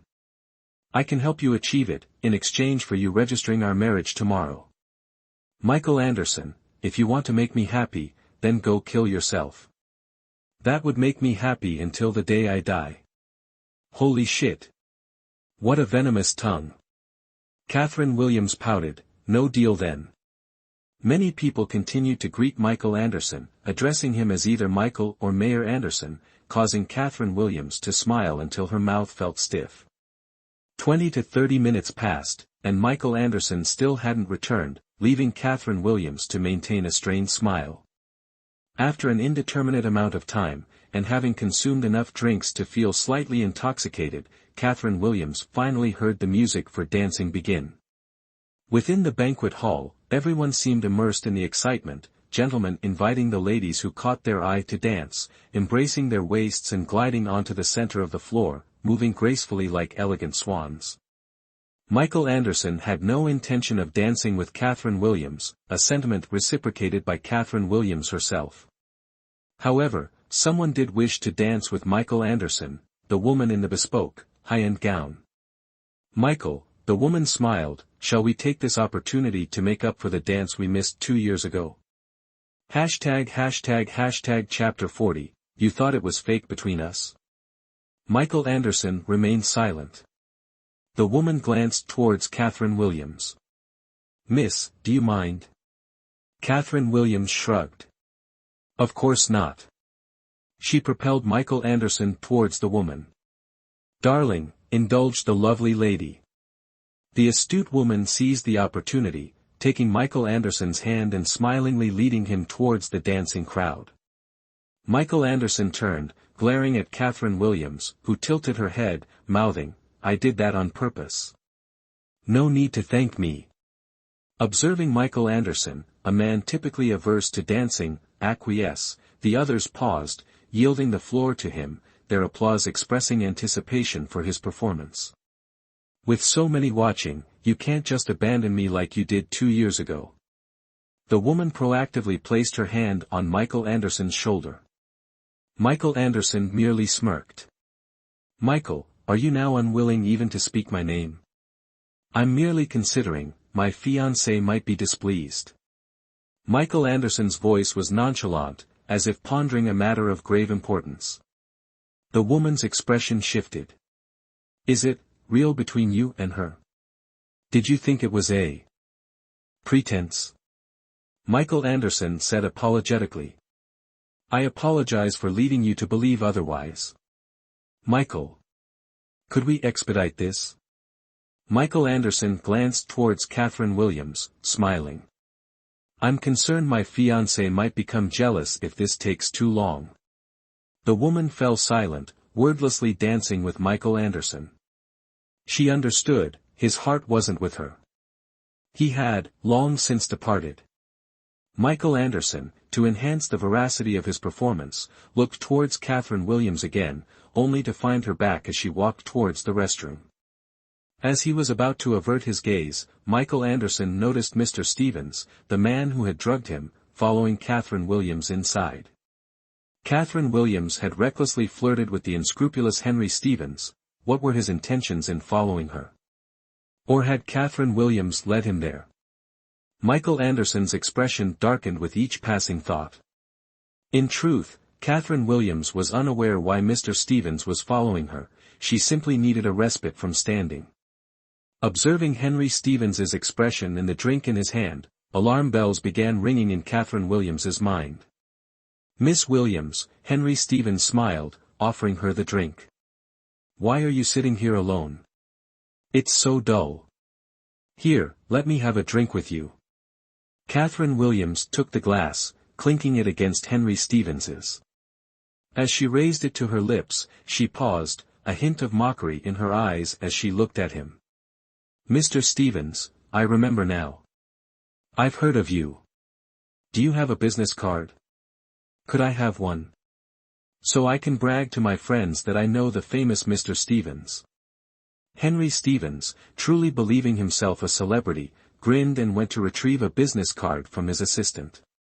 Catherine Williams smiled, calmly switching her and Henry Stevens's drinks. "Let's see, she is a doctor." During her school years, she enjoyed researching all sorts of unusual drugs, circulating only on the black market, to the point that now she can identify them just by smelling them. Henry Stevens actually wanted to scheme against her. Henry Stevens turned around, giving his business card to Catherine Williams. Everything went smoothly. Catherine Williams toasted him. "Miss Williams, your alcohol tolerance is truly impressive." Henry Stevens knew this drug worked very quickly, and with a few artificial actions, it would be even faster. He reached for Catherine Williams, truly the mayor's woman. Catherine Williams sneered inwardly, this bald man still wanted to take advantage of her. She wasn't even afraid of Michael Anderson, this bald man. Catherine Williams gripped Henry Stevens's wrist, pulling him down onto the sofa with a force so decisive that Henry Stevens thought he was dreaming. "CEO Stevens, knowing I'm the mayor's woman, you still dare to drug me? My, you've got some nerve." Catherine Williams restrained Henry Stevens. "What are you planning to do?" Humiliated at being thrown down by such a slender woman, Henry Stevens snorted, "I even dared to drug Michael Anderson. What's his woman?" "You drugged Michael Anderson last time. Miraculously, you're still alive." Catherine Williams tightened her grip on Henry Stevens's wrist, "But this time, you're definitely dead. Let me go. You ungrateful woman." Henry Stevens roared, "Otherwise, if I get nude photos of you, I'll definitely send them to the press, so the whole city can see how depraved the mayor's woman is. You drugged me to take nude photos of me. I despise you." Catherine Williams kicked Henry Stevens in the groin. At this moment, Henry Stevens's penis was erect, and her kick. Ah! Henry Stevens's features contorted in pain, sweat quickly pouring down his forehead. Catherine Williams sneered, using Henry Stevens's tie to bind his hands. Seeing the drug had taken full effect, she released him, knelt on him, and started to unbutton his shirt, considering how to deal with him. But just as her hand touched Henry Stevens's chest, the door opened, and Michael Anderson walked in. Seeing Catherine Williams in a compromising position on top of a man, Michael Anderson's face immediately darkened. In the next moment, Michael Anderson strode over to Catherine Williams and pulled her up. "What are you doing?" He gripped her chin. "A few days without touching you, and you're already this desperate and indiscriminate?" Catherine Williams glared, shoving Michael Anderson's hand away. "You're crazy." Catherine Williams hated being accused of clinging to men more than anything in her life. Glaring at Michael Anderson, she said, "Open your eyes and look closely. This impertinent man drugged me, wanting to take photos of me to blackmail you." Michael Anderson's gaze became even colder than before. Michael Anderson walked over to Henry Stevens. kicking him off the sofa. "Henry Stevens, it seems my decision to deal with you later was a mistake. You really are tired of living." Mayor Anderson. Clutching his groin in pain, Henry Stevens hadn't expected Michael Anderson to know he had drugged her. He hurriedly said, "I was wrong, please, spare me." Michael Anderson sneered coldly, "Rest assured, I won't do anything to you, I just want you to live a life worse than death." Seeing Henry Stevens's hands tied with a necktie and his shirt buttons undone, he recalled what Catherine Williams had done to him the night he was drunk, and his face darkened considerably. He looked at Catherine Williams. "What are you planning to do to him?" "He wanted to take pictures of me, so naturally, I had to retaliate." Catherine Williams truly embodied the saying, "An eye for an eye." Michael Anderson suddenly felt the urge to strangle Catherine Williams. Taking nude photos of him wasn't enough, she even photographed someone like Henry Stevens. How could this woman have so many perverse hobbies? "Come with me." Michael Anderson dragged Catherine Williams out, ignoring everyone's stares, and escorted her out of the banquet hall. Michael Anderson. Catherine Williams struggled. "Are you having another one of your episodes?" "Hey, wait, are you jealous?" Without waiting for Michael Anderson's reply, she continued, "What's there to be jealous about? It's not like I haven't taken nude photos of you before." Michael Anderson shoved Catherine Williams roughly into the car, pressing her back against the car door. "Young lady, you're the mayor's girlfriend tonight. Shouldn't you behave with a little more decorum?" Chapter 41, he wanted to strangle her right now. Catherine Williams put on an innocent expression. "I've been very discreet, haven't I? If it were anyone else, I would have already crippled that Stevens guy for life. Damned woman, instead of learning something useful, she studies urology." This time, Michael Anderson's face truly darkened like ink. He wanted to strangle her right now. Catherine Williams was fortunate. Before Michael Anderson could carry out his murderous impulse, the woman she suspected of having an affair with Michael Anderson appeared, calling out to him from a distance, "Michael, let go of me." Catherine Williams seized the opportunity to remind Michael Anderson. "If that woman sees us, our charade will be completely ruined." Michael Anderson snorted coldly and finally released Catherine Williams. The woman approached and looked at Michael Anderson. "Are you getting ready to leave? I was thinking, since we haven't seen each other in so many years, we could find somewhere to sit and catch up." Michael Anderson glanced towards Catherine Williams. Catherine Williams understood and took Michael Anderson's arm. "What a coincidence.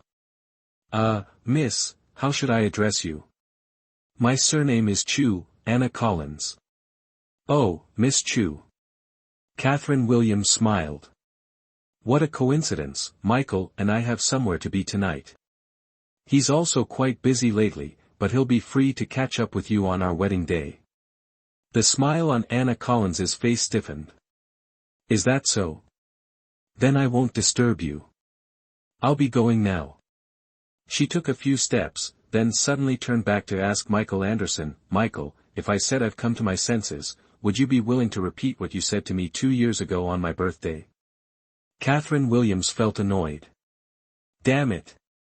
Knowing full well she was Michael Anderson's fiancée, this woman still spoke to him like that. She was looking down on her. Blatantly looking down on her.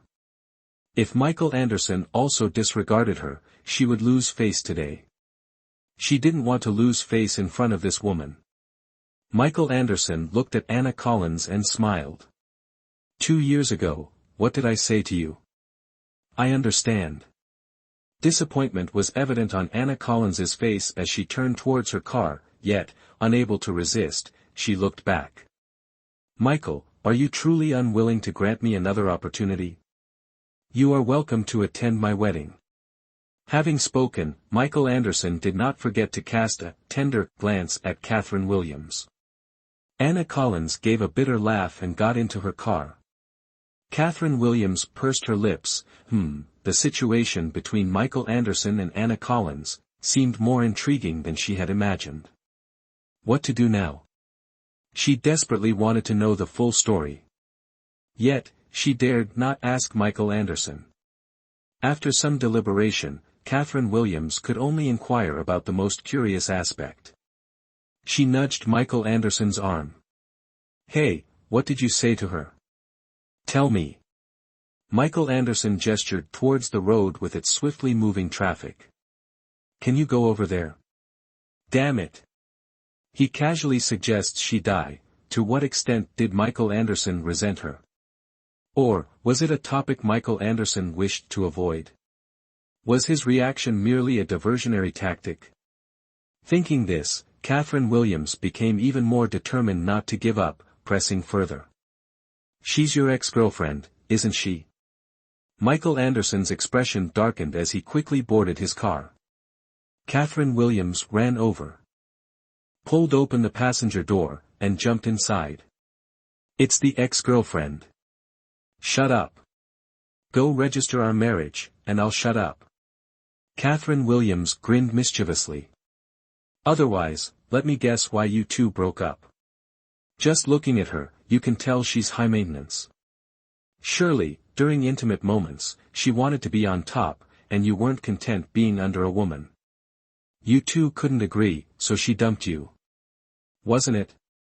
Oh, or was it that when you wanted to enter, your little friend suddenly bowed its head, and she dumped you? What is your name, anyway?"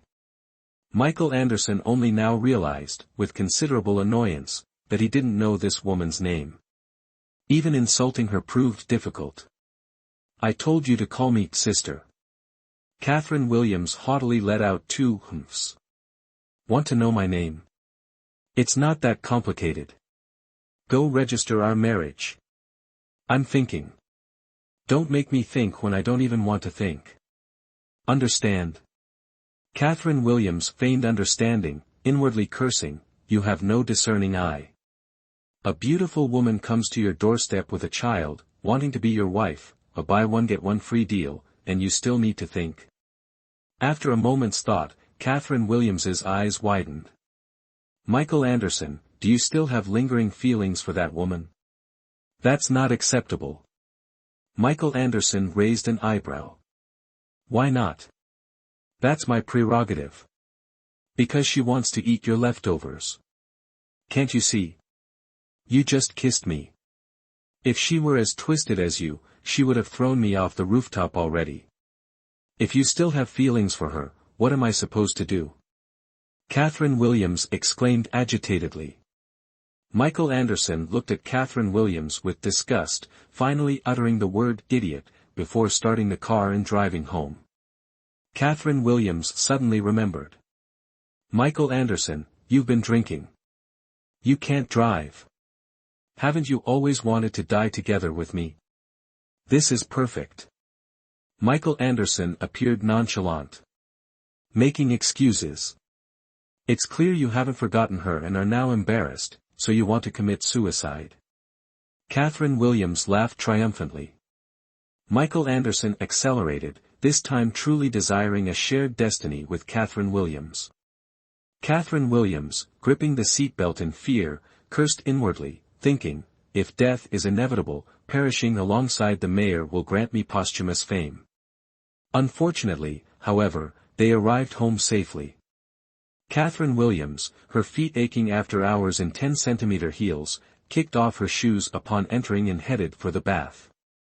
Just then, Michael Anderson's phone rang. He glanced at the number, frowned, and retreated to his room to answer.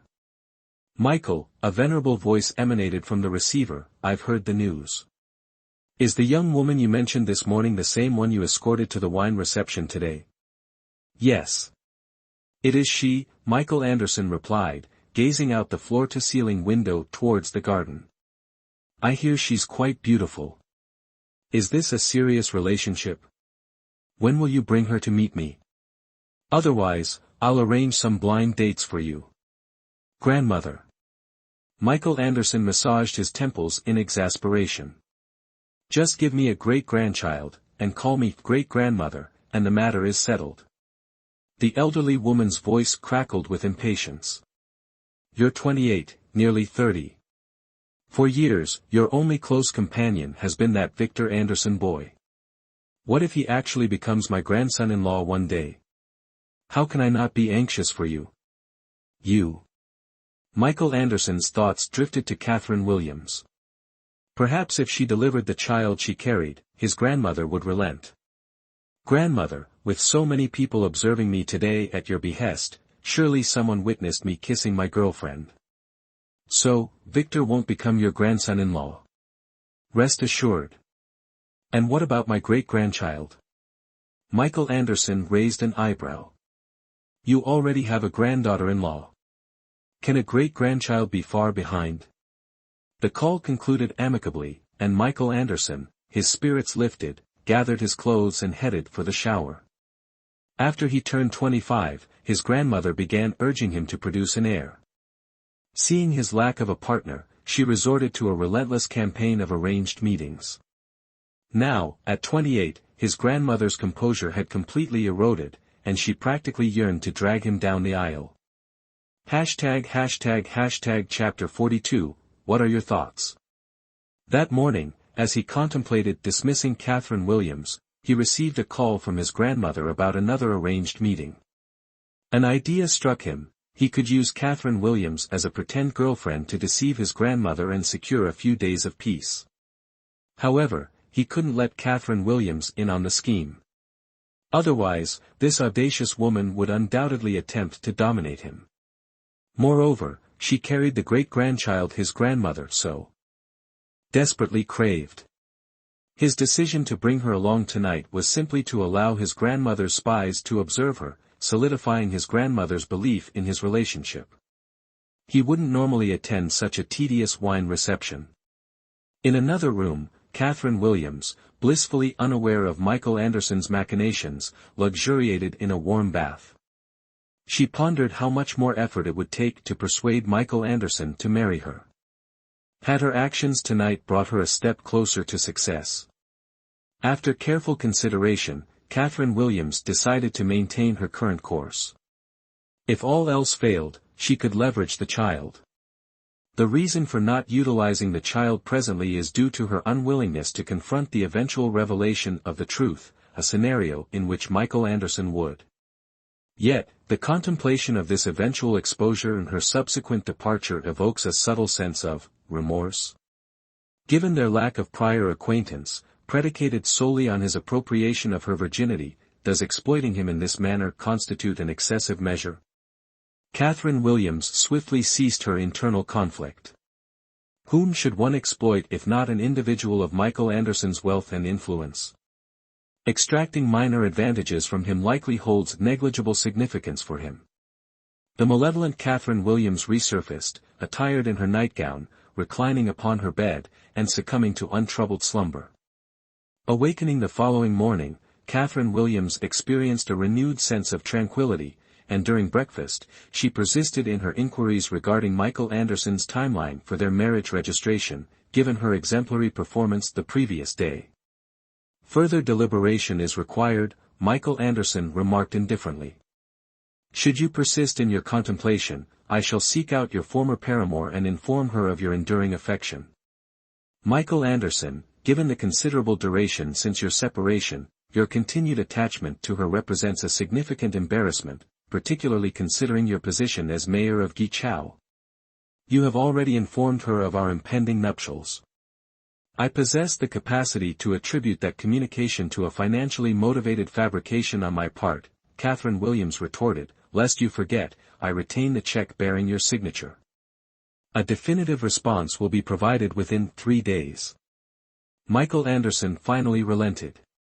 Catherine Williams assented, harboring no apprehension regarding Michael Anderson's potential refusal, recognizing that strategies are human constructs, akin to the historical development of punitive measures. His mere agreement to the marriage registration would signify an 80% success rate for her plan.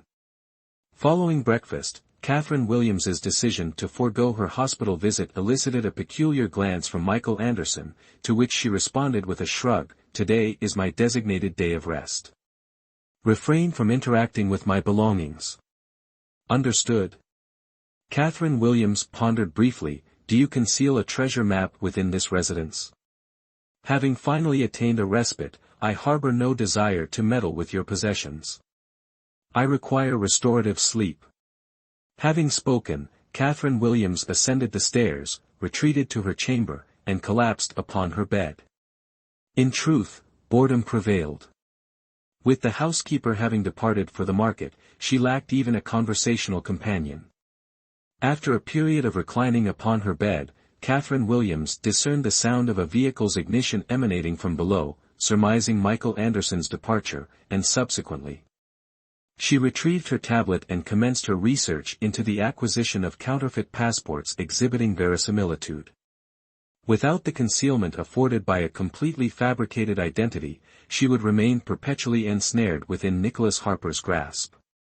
Amidst her information-seeking endeavors, Catherine Williams was interrupted by the sound of the doorbell. Recalling the housekeeper's absence, she descended to answer the door, only to be met by an octogenarian woman.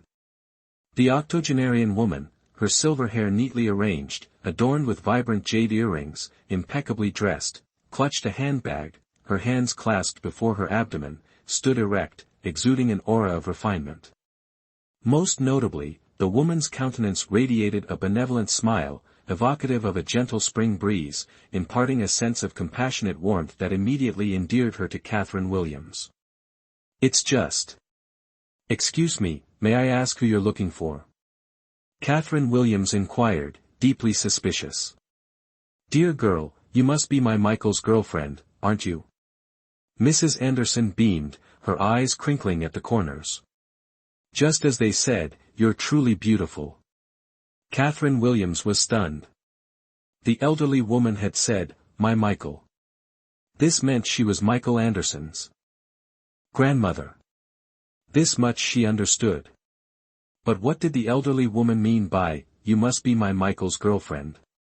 It was true that she was trying every way possible to pressure Michael Anderson into marrying her, but, she had never said she wanted to be his girlfriend. Moreover, hadn't Michael Anderson wanted her gone? Why would he let his grandmother know she was his girlfriend? Catherine Williams' intuition told her that Michael Anderson was hiding something significant from her. After a moment of thought, Catherine Williams probed, "When did Michael tell you about me?" Mrs. Anderson recounted the whole story, concluding with, "Before, Michael would still go on blind dates I arranged, but that morning when I called him, he suddenly said he had a girlfriend. I thought he was deceiving me. Now it seems it was true." Having said this, the elderly woman beamed, clearly very pleased with Catherine Williams. In an instant, everything became clear to Catherine Williams. The morning the elderly woman referred to was the morning Michael Anderson abruptly changed his mind about taking her for an abortion. These past few days, she had always assumed she was taking advantage of Michael Anderson, but unexpectedly, Michael Anderson had been taking advantage of her as well. Furthermore, Michael Anderson was far more despicable than her. At least she had been upfront about her intentions. Michael Anderson had gone behind her back. Damn him.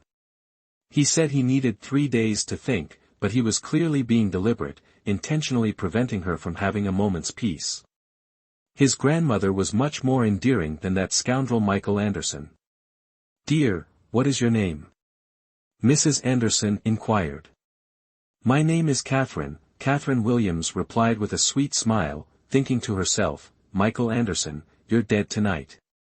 The grandmother carefully inquired about how they met, and Catherine Williams replied that they had been introduced by friends and had enjoyed each other's company. Mrs. Anderson took Catherine Williams' hand, her eyes crinkling with a smile. "Our Michael has a difficult temperament. When he loses his temper, he's capable of anything. But he's not a bad person. He hasn't had a girlfriend in years, so he must be serious about you. Promise me you'll treat him well, all right?" Catherine Williams had never met such a kind elderly woman. Warmed by her words, she felt that such a gentle grandmother being bestowed upon Michael Anderson was clear proof that there was no justice in the world. She nodded, then, upon being asked about her work, smiled and replied, "I'm a resident physician in the Department of Urology at the First Choice Hospital. Being a doctor is wonderful. Mrs. Anderson, completely unfazed by the mention of urology, effusively praised the medical profession. As a doctor, you must be both careful and hygienic. Such respectable work. I'm so pleased. Catherine Williams was taken aback by the praise. She had never been treated with such kindness by a woman. Catherine Williams was, in fact, easily swayed. Touched and impulsive, she took Mrs. Anderson's hand. "Grandma, why don't you stay for lunch? I'll cook for you." Chapter 43, Her intelligence is truly worrisome. "You can cook?" Grandma Anderson's eyes widened in surprise. "I haven't seen many girls your age who can cook." Catherine Williams, filled with satisfaction from the praise, replied, "I know a little." "Grandma, what would you like to eat?" Grandma Anderson waved her hand dismissively. Anything is fine." At this time, the housekeeper in charge of cooking had just returned from the market, and Catherine Williams took the groceries, ran into the kitchen, and displayed her culinary skills. For savory dishes and one soup, a complete meal, and not simple dishes either, Catherine Williams meticulously prepared them, taking more than 3 hours before finally serving everything on the table. Considering the elderly palate, all were relatively light dishes, not spicy.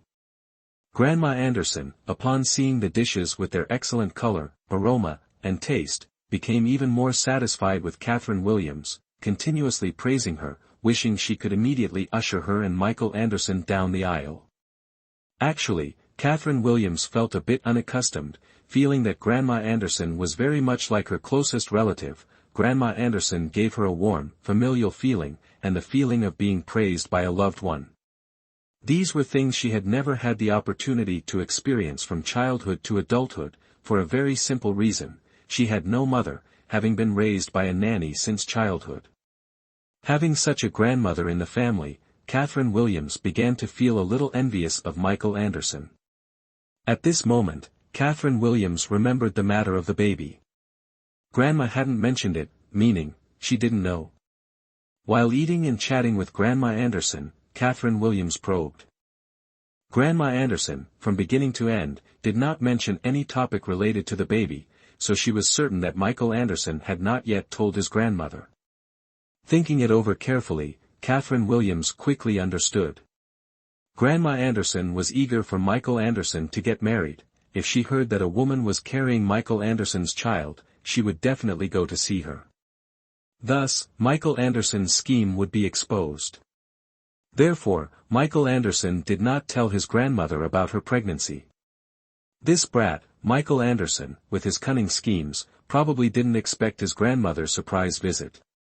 Catherine Williams looked at her watch. Half a day, another half day until Michael Anderson returned. He was dead. Now, she would take advantage of this half day to figure out how to deal with Michael Anderson. After eating and sitting for a while, Grandma Anderson left. Before leaving, she instructed Catherine Williams, "Catherine, you absolutely must not tell Michael that I came here, otherwise he will be angry with me." The old woman's expression was like a mischievous child afraid of something but still wanting to play with it. Catherine Williams only felt it was incredibly endearing, so she cooperated with a smiling nod. "Yes, ma'am." After seeing Grandma Anderson off, Catherine Williams returned to lie on the sofa, continuing to think about how to handle Michael Anderson when he returned that afternoon.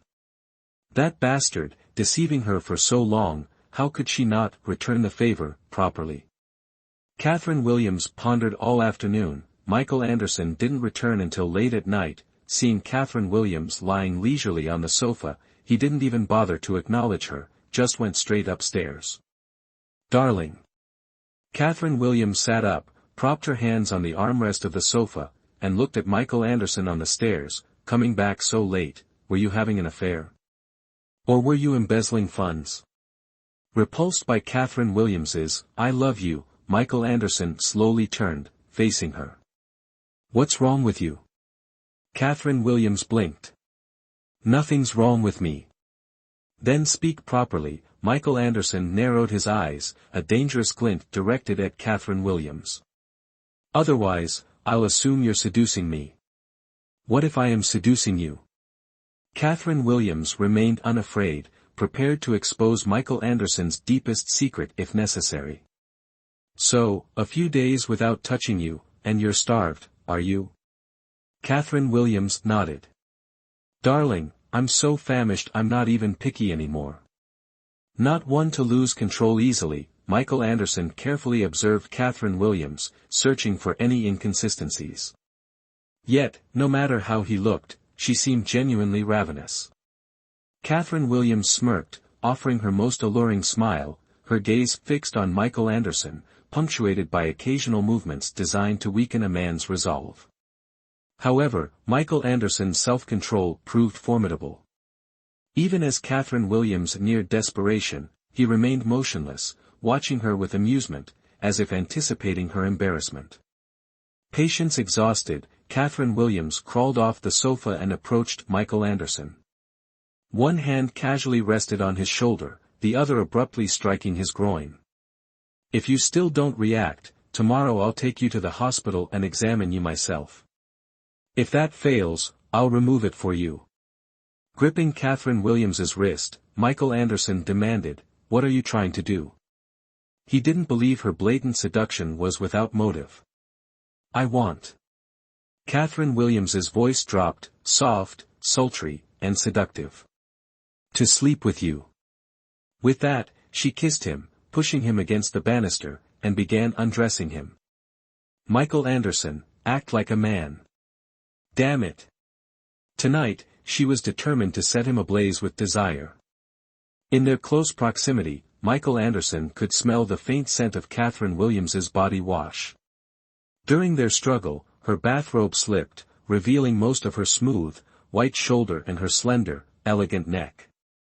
While not dressed provocatively, every pore of her being seemed to exude an intoxicating allure. Given the circumstances, why not satisfy the starved woman before him? Still basking in the afterglow, Catherine Williams, cheeks flushed and lips parted enticingly, appeared vulnerable and submissive, tempting Michael Anderson to take her again. He had to admit, certain aspects of this woman were quite pleasing.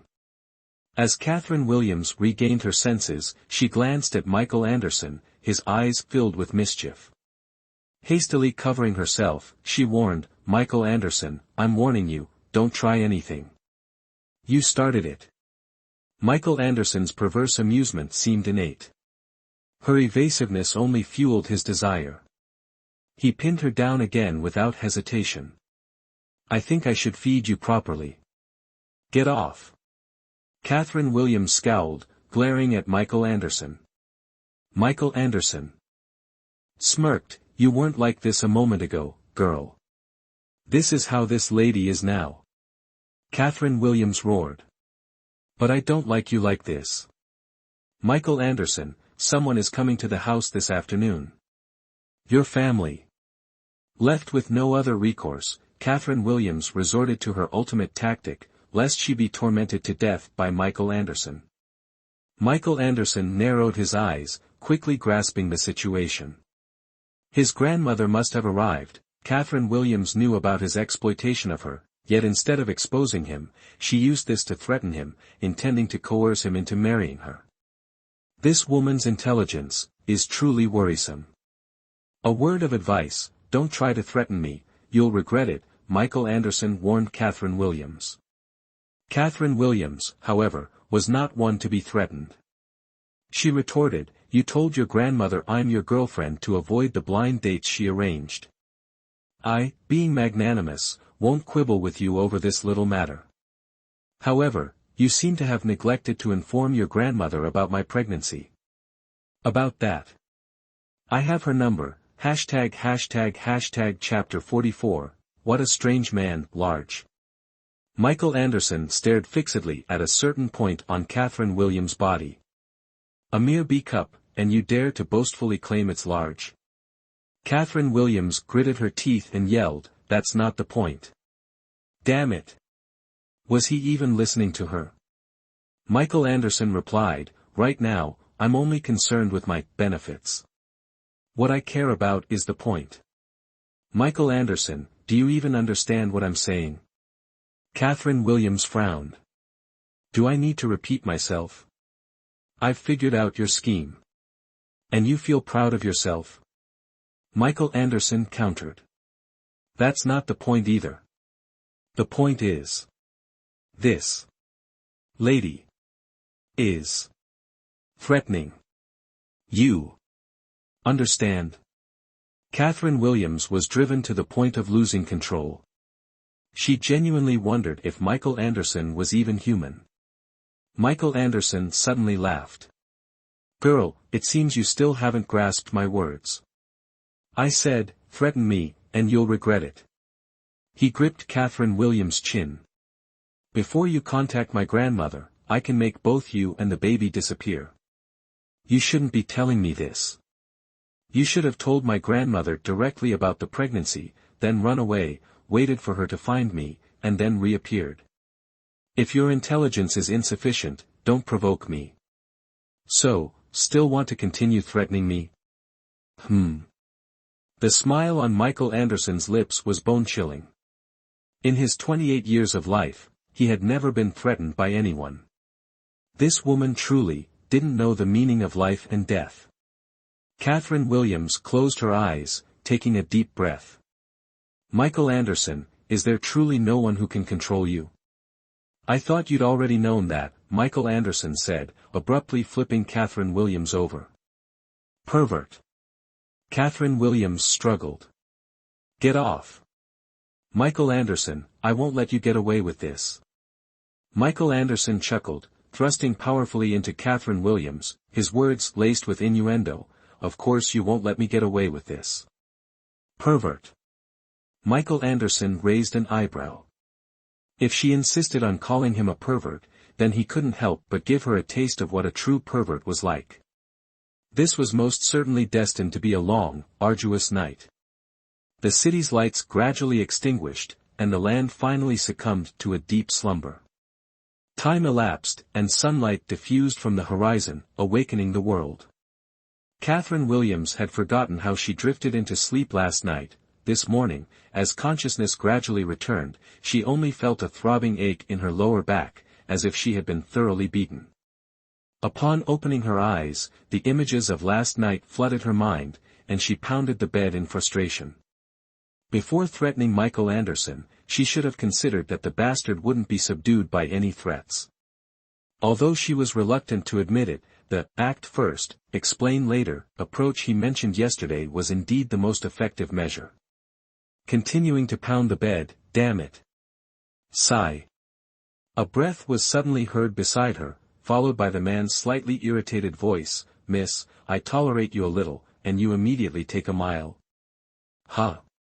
Catherine Williams slowly turned her head, saw Michael Anderson, glared at him, and kicked. Why are you still here? Michael Anderson lay down. Look closely, this is my room. Catherine Williams looked around. It was indeed Michael Anderson's room. She closed her eyes in despair. Michael Anderson let out a cold laugh. Now that you're awake, get out. Damn it.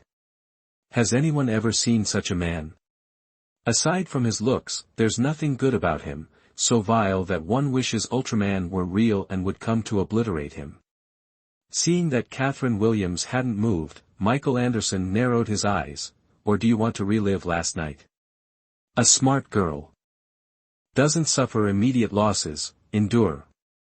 Catherine Williams got up, yanked the blanket around herself, ignored Michael Anderson, and stormed out of the room, cursing incessantly along the way. She would definitely get revenge.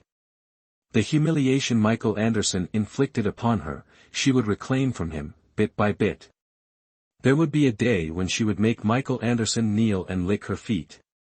Slamming the door, she grabbed her clothes, went into the bathroom to wash up, and when she went downstairs, she saw Michael Anderson having breakfast. She coldly ignored him and went straight to work. But as she reached the door, Michael Anderson's voice suddenly called out from behind, "Come back." Humph. Just because Michael Anderson told her to come back, did she have to? Did he really think he was something? Catherine Williams put on her high heels and walked out. Michael Anderson gritted his teeth so hard his gums nearly bled, angrily chasing after her. Catherine Williams had already gotten into her car, and he could only drive after her. Catherine Williams quickly spotted Michael Anderson, hit the gas, and the roar of the sports car echoed loudly.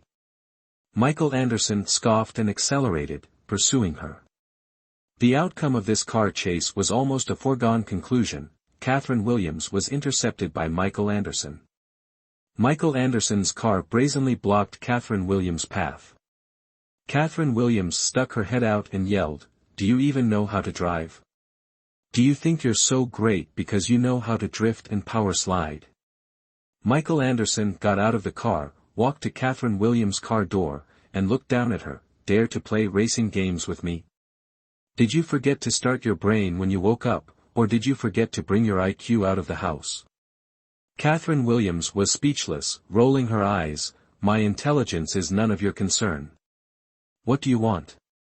"The matter of marriage registration," Michael Anderson stated. Catherine Williams froze, then looked at Michael Anderson in surprise. "You agreed?" "I'm just here to inform you that if grandmother learns about your pregnancy, I will immediately make you disappear from Gray City." The corner of Michael Anderson's lips curled into a cold smile, not at all like he was joking. Catherine Williams frowned. "Mr. Mayor, this is at most a threat. What does it have to do with marriage registration?" "What level?" Michael Anderson said, "If you don't tell grandmother about this, I will seriously consider your proposal. You play the role of my girlfriend well, shielding me from grandmother. I give you the certificate you want. When I find you no longer interesting, I will automatically sign the divorce papers, then disappear from my sight, understand?" "Understood." Catherine Williams started the car, not even looking at Michael Anderson as she said, "But there's something I also need you to know. I'm even more eager than you." The underlying meaning was, "Think about it quickly for me." Having said that, Catherine Williams hit the gas. The car, as if losing control, sped off, roaring down the road and then disappearing. Michael Anderson watched Catherine Williams' car drive away, smirked, got into his car, and went back to continue his breakfast. The sunlight grew increasingly intense. The city in the morning seemed unusually hurried, the flow of people and vehicles as if wanting to fill the world. Catherine Williams weaved through the traffic, parked her car in the hospital parking lot, and seeing that it was still early, ran out to buy breakfast to bring back to her office, avoiding a repeat of the previous stomachache incident. But Catherine Williams did not expect that. Upon arriving at the hospital and putting on her white coat, the first person she saw was Anna Collins. Anna Collins, seeing Catherine Williams, was also very surprised, asking in astonishment, "Miss Williams, are you a doctor here? What a small world." The next second, Catherine Williams suddenly came to her senses. She was regarding Anna Collins as a rival in love. Damn it. Crazy. Catherine Williams tried to suppress the impulsive urge to bang her head, forcing a smile. "Yes." Anna Collins looked at the breakfast in Catherine Williams' hand and asked with some doubt, "Why didn't you have breakfast with Michael? Don't you live together?" Chapter 45, Just to provoke you like this. How could Catherine Williams not hear the probing tone in Anna Collins' voice, and her eagerness to know the answer? She smiled. "We do live together, but this morning, we had a fight. So I ran away." This little girl, wouldn't these words just provoke her to death? Anna Collins seemed incredulous, chuckling. "A fight? Why did you two fight? What was it about?" "About marriage registration." Catherine Williams looked at Anna Collins, her smile brighter than a flower. "He wanted to register immediately, but I'm busy with work and don't have time to go to the Civil Affairs Bureau." "Humph, just to provoke her like this. Provoke her to death." Just as Catherine Williams predicted, the smile on Anna Collins' face stiffened. Catherine Williams once again silently praised herself 32 times. Catherine Williams. Well done. Oh, but, why did she deliberately provoke Anna Collins? Why did she want Anna Collins to misunderstand that she and Michael Anderson were deeply in love? Why did seeing her stiff smile feel so satisfying? Madness again, this is definitely madness again. Catherine Williams, no longer daring to relish the satisfaction derived from her cruel jest, fearing that a normal person like herself might become abnormal, shifted the topic. Miss Chu, you went to the hospital. I visited a patient. Anna Collins, her usual expression restored, stated, and conveniently collected my test results. I'm feeling slightly unwell and might require Dr. Campbell to perform a minor surgical procedure. Dr. Campbell, is it? Catherine Williams offered a knowing smile. If it's Dr. Campbell from the surgical department operating, you can rest assured. She told me that her family used to butcher pigs when she was young, so she's exceptionally skilled at dissections. One swift cut, and all problems are resolved. Anna Collins's smile now appeared somewhat strained, a stiff nod accompanying her words. Well then, Miss Williams, I'll be going. Catherine Williams, her teasing nature gratified and feeling a sense of overall well-being, waved to Anna Collins before returning to the break room to change into her white coat and begin her consultations. Gazing at the brilliant golden sunlight streaming through the window, Catherine Williams mused, another lewd yet beautiful day. After a lewd yet beautiful day, Catherine Williams returned to the break room, removed her white coat, rested briefly, and then drove to Michael Anderson's residence. The main gate, opened by the cook, allowed her free access. After scanning her fingerprint to enter the garage, she emerged from her car and noticed that the lights inside the house were on. For as long as she could remember, whenever she returned home after dark, the house was always shrouded in darkness, as if she had been living in solitary confinement since birth. Now, seeing the brightly lit house, she suddenly experienced a peculiar sensation. Most importantly, she didn't dislike this peculiar sensation. Reflecting further, Catherine Williams realized she was feeling somewhat sentimental today. Taking a deep breath, she entered the house. Michael Anderson was home, seated on the sofa, watching television and reading a magazine. As Catherine Williams pushed the door open and took a single step inside, his voice, without even glancing at her, reached her first. Returning this late, where have you been gallivanting? Catherine Williams rolled her eyes. I'm not your wife, why do you care how late I return? Don't forget, you desperately want to be my wife. Michael Anderson finally turned his gaze towards Catherine Williams. Not daring to answer, were you gallivanting with another man? Catherine Williams furrowed her brow. Can't your mind conceive of anything else? I had a surgical procedure this afternoon, hence the late return. Surgery? Michael Anderson's eyebrows furrowed even more deeply than Catherine Williams.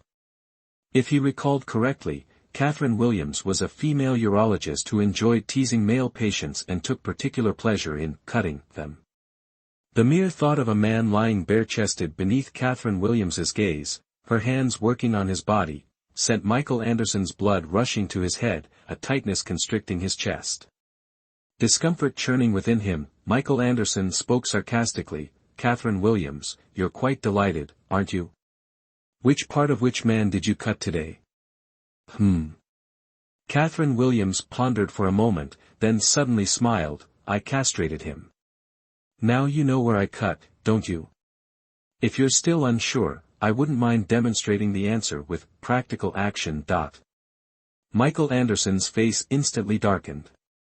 Hey!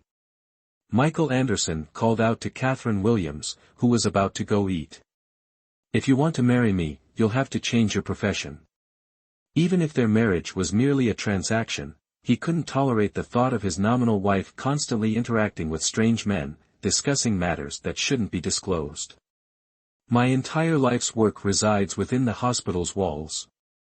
Catherine Williams held her ground, her considerations for compromise confined solely within the boundaries of her non-negotiables.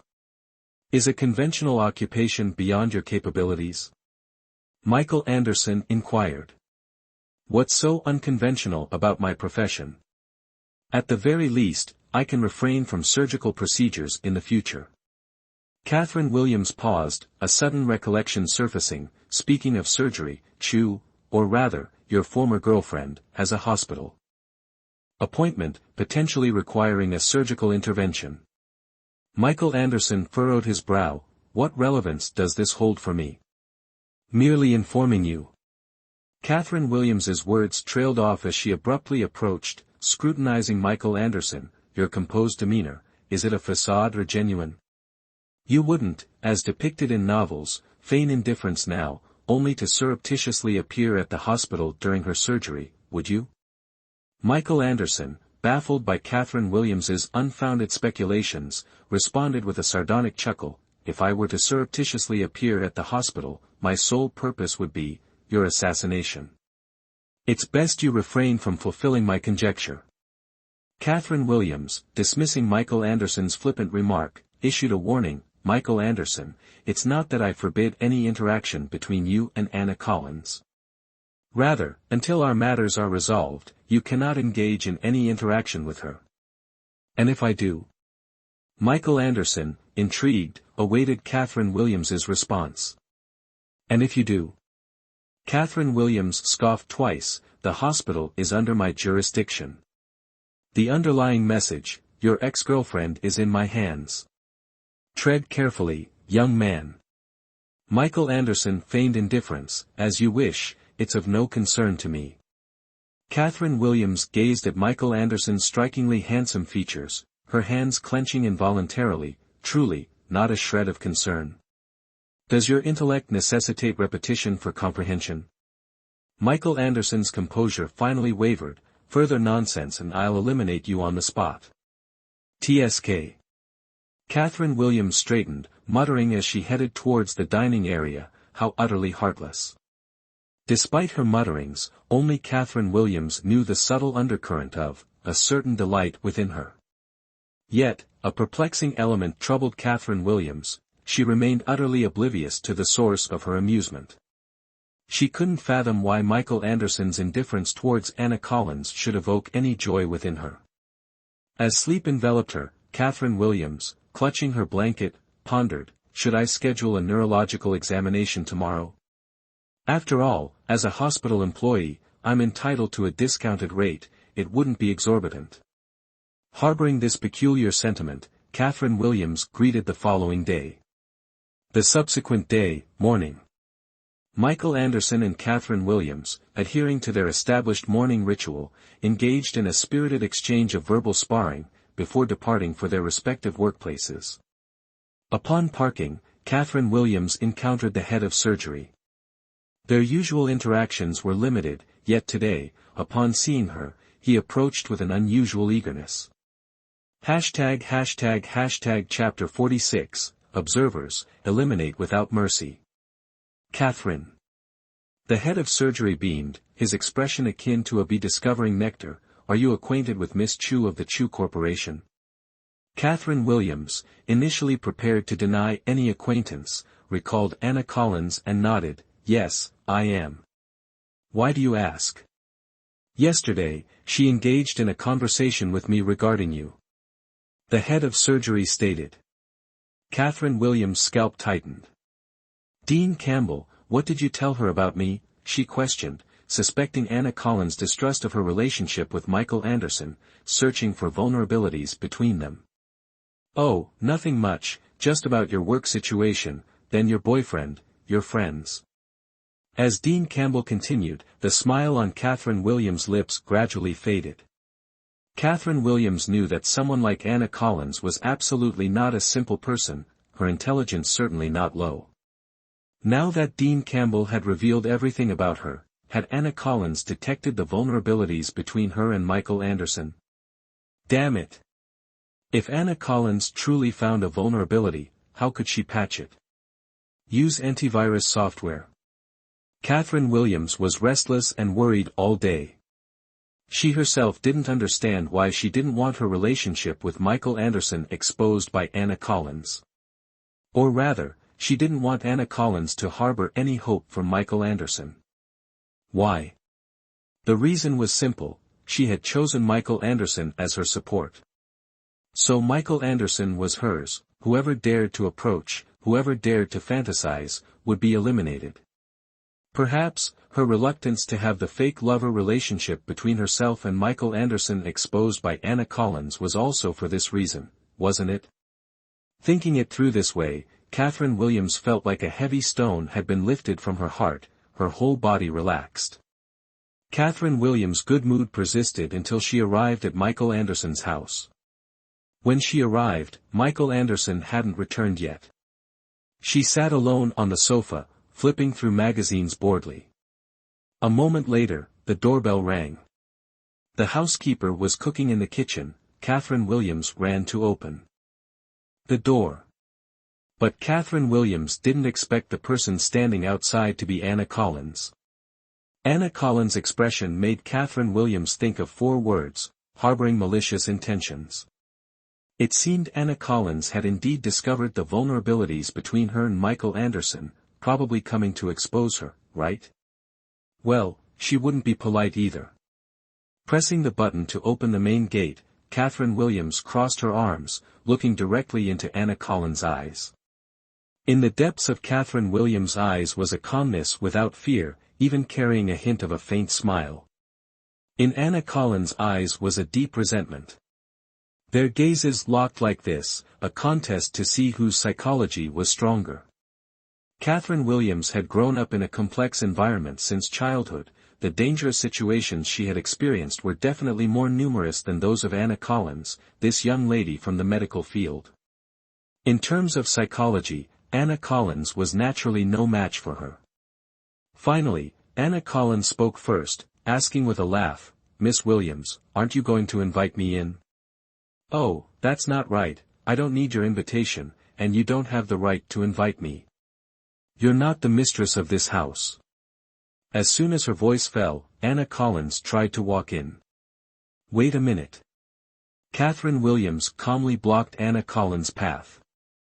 "I'm not the mistress of this house, so you consider yourself the mistress. On what basis do you dare to walk in so brazenly? I've investigated everything clearly." Anna Collins laughed coldly and aristocratically, refusing to be outdone. "You and Michael have known each other for less than a month. How could Michael discuss marriage with you? You're not Michael's girlfriend at all, and he has no intention of registering a marriage with you. So, Miss Williams, on what basis are you stopping me?" "Simple," Catherine Williams offered a bright smile. "I am inside Michael Anderson's residence, while you remain outside. From any perspective, I possess the advantage." Observing the situation, Anna Collins softened her tone. "Miss Williams, I merely wish to converse with you." Catherine Williams arched an eyebrow, inclining her body to gesture Anna Collins inside. In truth, she had nothing to discuss with Anna Collins, but she needed to transfer Michael Anderson to her. Upon entering, Anna Collins seated herself on the sofa without any formality. Catherine Williams, contemplating the woman's intentions, also sat, her mind rapidly processing the situation. She would not permit herself to be inferior to Anna Collins in any aspect. "How much money do you want?" Anna Collins abruptly inquired. Catherine Williams raised an eyebrow, then slowly crossed her legs. She understood Anna Collins's implication. Anna Collins presumed her involvement with Michael Anderson was financially motivated, thus offering her money to leave him. Catherine Williams sensed a discrepancy, and upon reflection, realized. Wasn't this the male protagonist's mother's line? How had it become the female supporting characters? Damn! Can money be used to assault someone? How much can you offer me? Catherine Williams countered, maintaining her relaxed posture. Anna Collins produced a check from her Chanel handbag, placing it before Catherine Williams. "This amount should suffice. Gather your belongings and leave immediately." Catherine Williams, smiling, took the check and tore it in half before Anna Collins's eyes, releasing the pieces to fall to the floor. "You!" Anna Collins was stunned, having assumed Catherine Williams would accept the check. "What about me?" Catherine Williams leaned back against the sofa, arms crossed. "Doesn't Michael Anderson prefer women with high IQs? With your IQ, he must have forgotten his glasses when he looked at you." "What do you mean?" Traces of anger appeared on Anna Collins's face, unaccustomed to such disdain. "It means you're foolish," Catherine Williams stated bluntly. "How much did you offer? 5 million? 10 million? Ha! Did you not consider that Michael Anderson's wealth, and the title of Mrs. Mayor, are worth far more than that? You're clinging to Michael for his money. Anna Collins finally erupted, pointing at Catherine Williams. What tricks did you use to bewitch him? He's never even considered someone like you. Catherine Williams blinked, swinging her foot silently. Shameless woman. Anna Collins's anger escalated, as Catherine Williams anticipated. Don't think Michael genuinely cares for you. You've known each other less than a month. His attention is merely a pretense for my benefit. Your triumph will be short-lived. Pausing briefly, Anna Collins shrieked, I will reveal your true nature to Michael. He knows my true nature better than you do. Catherine Williams remained unfazed. I've already told him I desire the title of Mrs. Mayor. Yet, he still allows me to stay. In fact, we are currently discussing marriage. Registration. Anna Collins shook her head in disbelief. Impossible. Michael could never marry a woman like you. Catherine Williams stood up. Finished barking? Have some water and leave. I don't have time for you. Oh, and one more thing, Michael Anderson would rather marry a woman like me than exchange 2 more words with someone like you. Catherine Williams's last sentence, like a sharp sword, pierced Anna Collins's heart. Chapter 47, Disgust. Contempt. Anna Collins constantly belittled Catherine Williams, showing utter contempt. Yet, in her eyes, Catherine Williams was nothing, but the reality of Catherine Williams living with Michael Anderson, and the slap she received, was a harsh awakening. With this slap delivered, Anna Collins's expression changed drastically. Catherine Williams, her perverse pleasure satisfied, turned and ascended the stairs. Child's play. Trying to humiliate me? No chance. Even with a high-level predator like Michael Anderson, after he took advantage, she could bite back. Someone like Anna Collins should obediently bathe and go to sleep. Why invite humiliation? Watching Catherine Williams's retreating figure, a surge of resentment welled up within Anna Collins. Her eyes inadvertently glanced outside, catching the headlights. Michael Anderson had returned. Stop! Anna Collins rose, pursuing Catherine Williams on the staircase, grabbing her arm. Michael could never be interested in a woman like you. Know what word describes someone like you? Cheap.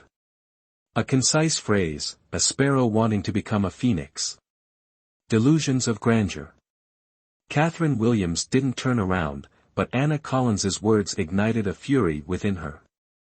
A strange woman, on what basis does she speak to her this way? Even her mother had never spoken to her like this. Let go, Catherine Williams forcefully flung off Anna Collins's grip. A sudden, piercing scream, followed, further words stifled. What made her want to applaud was that Michael Anderson pushed open the door just as Anna Collins's scream echoed. Catherine Williams and Michael Anderson watched Anna Collins tumble down the stairs, accompanied by a series of horrifying sounds. Michael Anderson reacted swiftly, rushing towards the staircase. Anna Collins's injuries, their locations unclear, stained the stairs with blood. Catherine Williams was stunned. While she never allowed herself to be harmed, she never intended to exploit her strength against the weak. Michael Anderson ultimately failed to reach Anna Collins in time. She landed at the bottom of the stairs, a final, agonizing cry escaping her lips. Only then did Michael Anderson reach her, helping her sit up. Anna Collins, as if encountering God, clutched his hand, gasping, Michael, save me. Where are you hurt? Michael Anderson inquired, frowning. Anna Collins shook her head. I don't know. It hurts so much. Don't be afraid. Michael Anderson lifted Anna Collins. I'll take you to the hospital immediately. Anna Collins leaned against Michael Anderson's chest, nodding, tears welling up. Then, while he was distracted, she glanced at Catherine Williams. Catherine Williams, still in a daze, was suddenly awakened by Anna Collins's gaze. She understood the meaning in Anna Collins's eyes. "Look, Michael still cares about me. You, get lost." In this moment, Catherine Williams briefly suspected Anna Collins's intent. However, this thought was immediately dismissed. Anna Collins, a wealthy heiress, how could she be so heartless as to allow herself to fall down the stairs? As Catherine Williams pondered, Michael Anderson carried Anna Collins, preparing to leave, but before departing, he gave Catherine Williams a deep look. Catherine Williams was stunned once more. She couldn't decipher the meaning in Michael Anderson's eyes, it was too complex. Was it surprise? Disgust? Contempt? Mockery? Or, perhaps all of these? The room was empty, even the crystal chandelier appeared utterly desolate. Michael Anderson's cold, disgusted gaze, as if affixed to Catherine Williams's mind with superglue, could not be dispelled, no matter how hard she tried. She was no stranger to Michael Anderson's frightening gaze. For instance, when he repeatedly threatened her life, his eyes held a similar terrifying intensity. But this time was different. Within the depths of his eyes resided profound disgust and disappointment, as if she were a woman devoid of shame. Yet, it seemed she had no way to explain, Anna Collins's fall down the stairs was entirely her fault. Michael Anderson must surely hate her to death now. Catherine Williams took a deep breath and sat in the living room, waiting for Michael Anderson. She sat on the sofa, hugging her knees, her chin resting on them, her 1.68-meter frame curled into a small ball, the television off, simply sitting there. Michael Anderson returned quite late. Catherine Williams rose from the sofa and, observing him changing his shoes at the door, inquired, "How is Anna Collins?" Michael Anderson changed his shoes himself, ignoring her. Catherine Williams pursed her lips, "I will take responsibility for the medical expenses." Only then did Michael Anderson look towards Catherine Williams, scoffing, "Do you think the Chu family lacks such a paltry sum? That wasn't my intention. I simply want to take responsibility for my actions." Catherine Williams had never been one to shirk accountability. Michael Anderson approached Catherine Williams, lifting her chin, "You are indeed bolder than I imagined, daring to admit it. I admit her fall was due to me, but it wasn't intentional." Catherine Williams forcefully swatted Michael Anderson's hand away. "Michael Anderson, Anna Collins directed such outrageous words at me, even if she hadn't fallen, I would have slapped her. If these matters are to be settled, Anna Collins should be the one confronting me. You have no right to speak to me in such a manner." Michael Anderson finally erupted in anger, "On the verge of death, and you still have the leisure to discuss rights with me?" Catherine Williams, not doubting Michael Anderson's genuine intent to harm her, retreated a step, "I will leave tonight." With that, she turned and ascended the stairs to gather her belongings. Michael Anderson's handsome brows furrowed, the anger on his face intensifying. He abruptly seized Catherine Williams's hand. "Stop. This matter isn't settled, you're not going anywhere. Stay here, I'll deal with you when I have time." Having spoken, Michael Anderson, giving Catherine Williams no opportunity to respond, flung her hand away and proceeded directly upstairs to his room. With a slam of the door, Michael Anderson irritably loosened his tie. Since that woman moved in, he had constantly wished for her swift departure, yet when she offered to leave of her own accord, what did he do?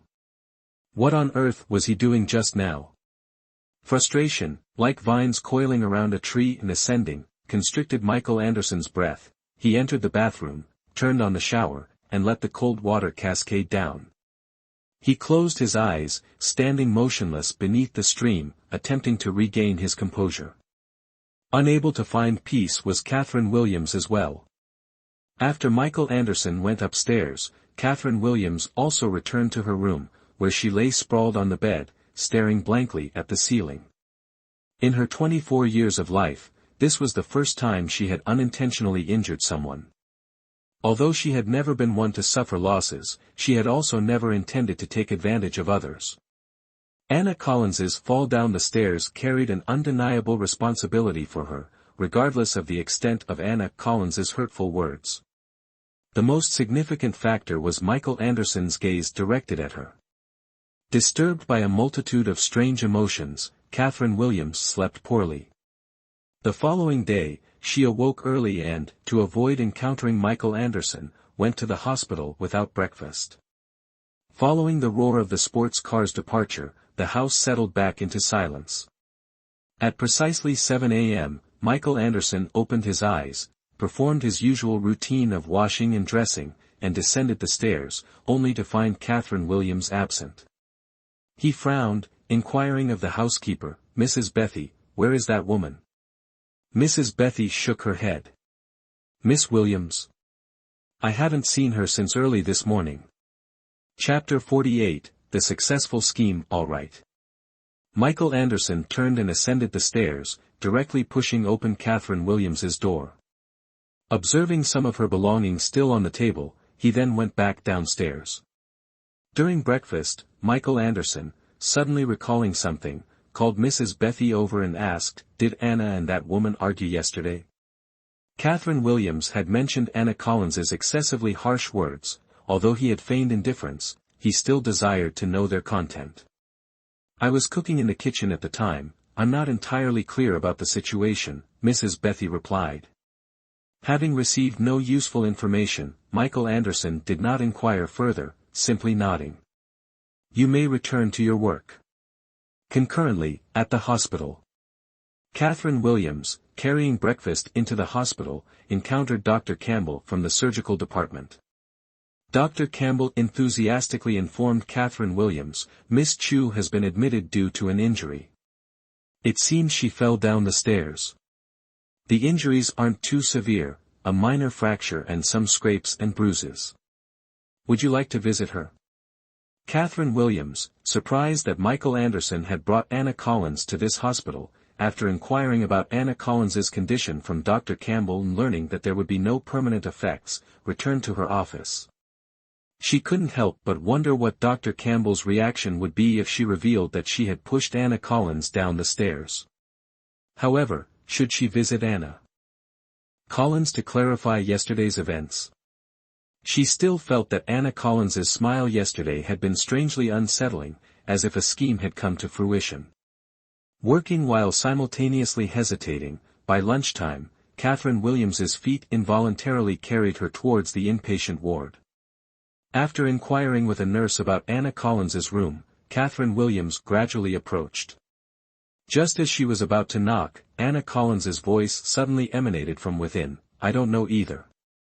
Anna Collins spoke with a hint of excitement, "I meant to take 2 steps back to grab the handrail, but I missed it and fell.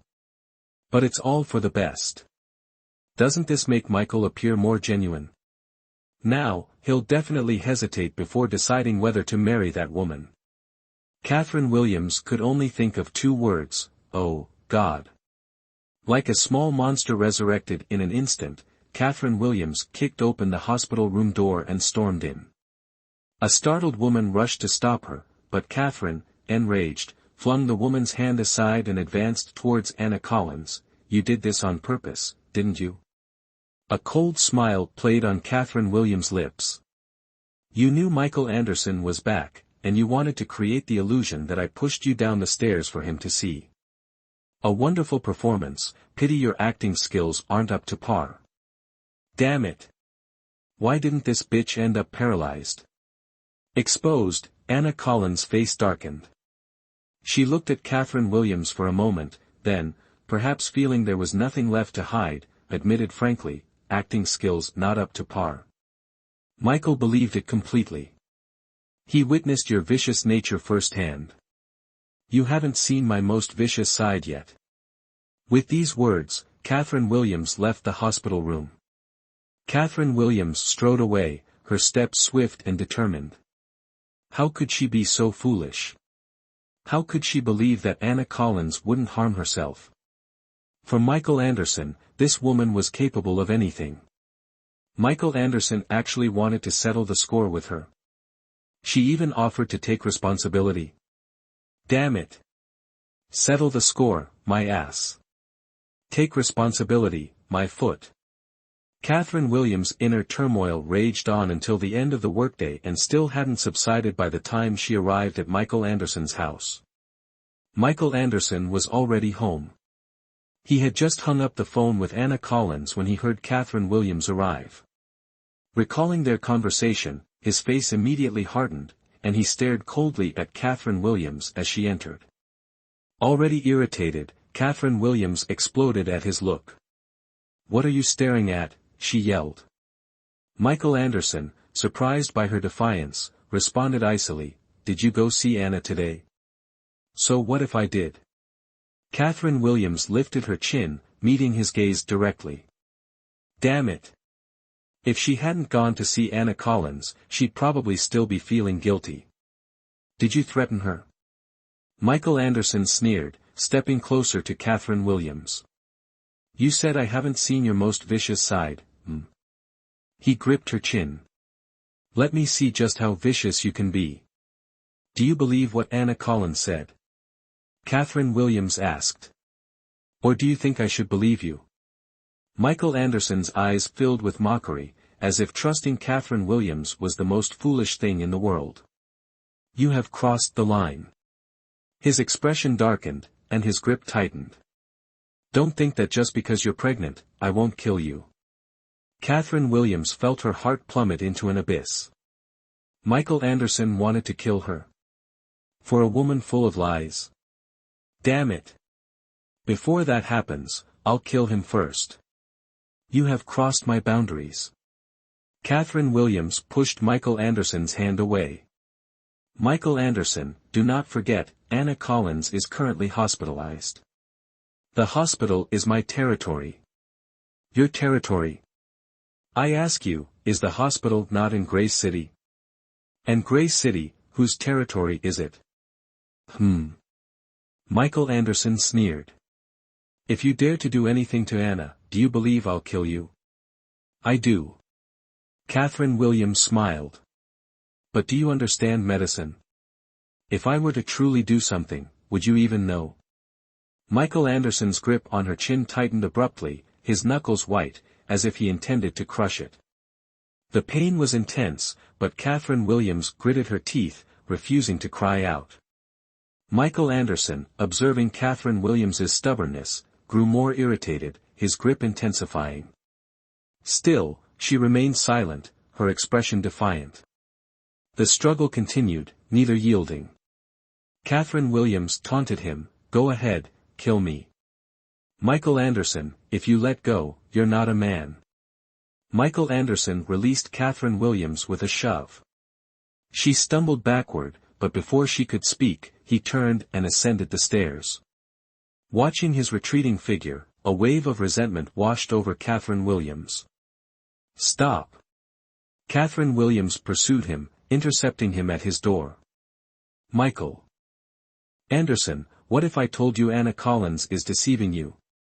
That she fell down the stairs intentionally? Would you believe me?" "I don't believe everyone is as manipulative as you." Michael Anderson scoffed, pushing past her into his room. Staring at the closed door, Catherine Williams found herself unexpectedly saddened. Why be sad? It was his prerogative whom he chose to believe. His belief, or lack thereof, held no real significance for her. Taking a deep breath, Catherine Williams returned to her room, lying down on the plush bed, yet sleep evaded her. Michael Anderson's cold dismissal replayed in her mind.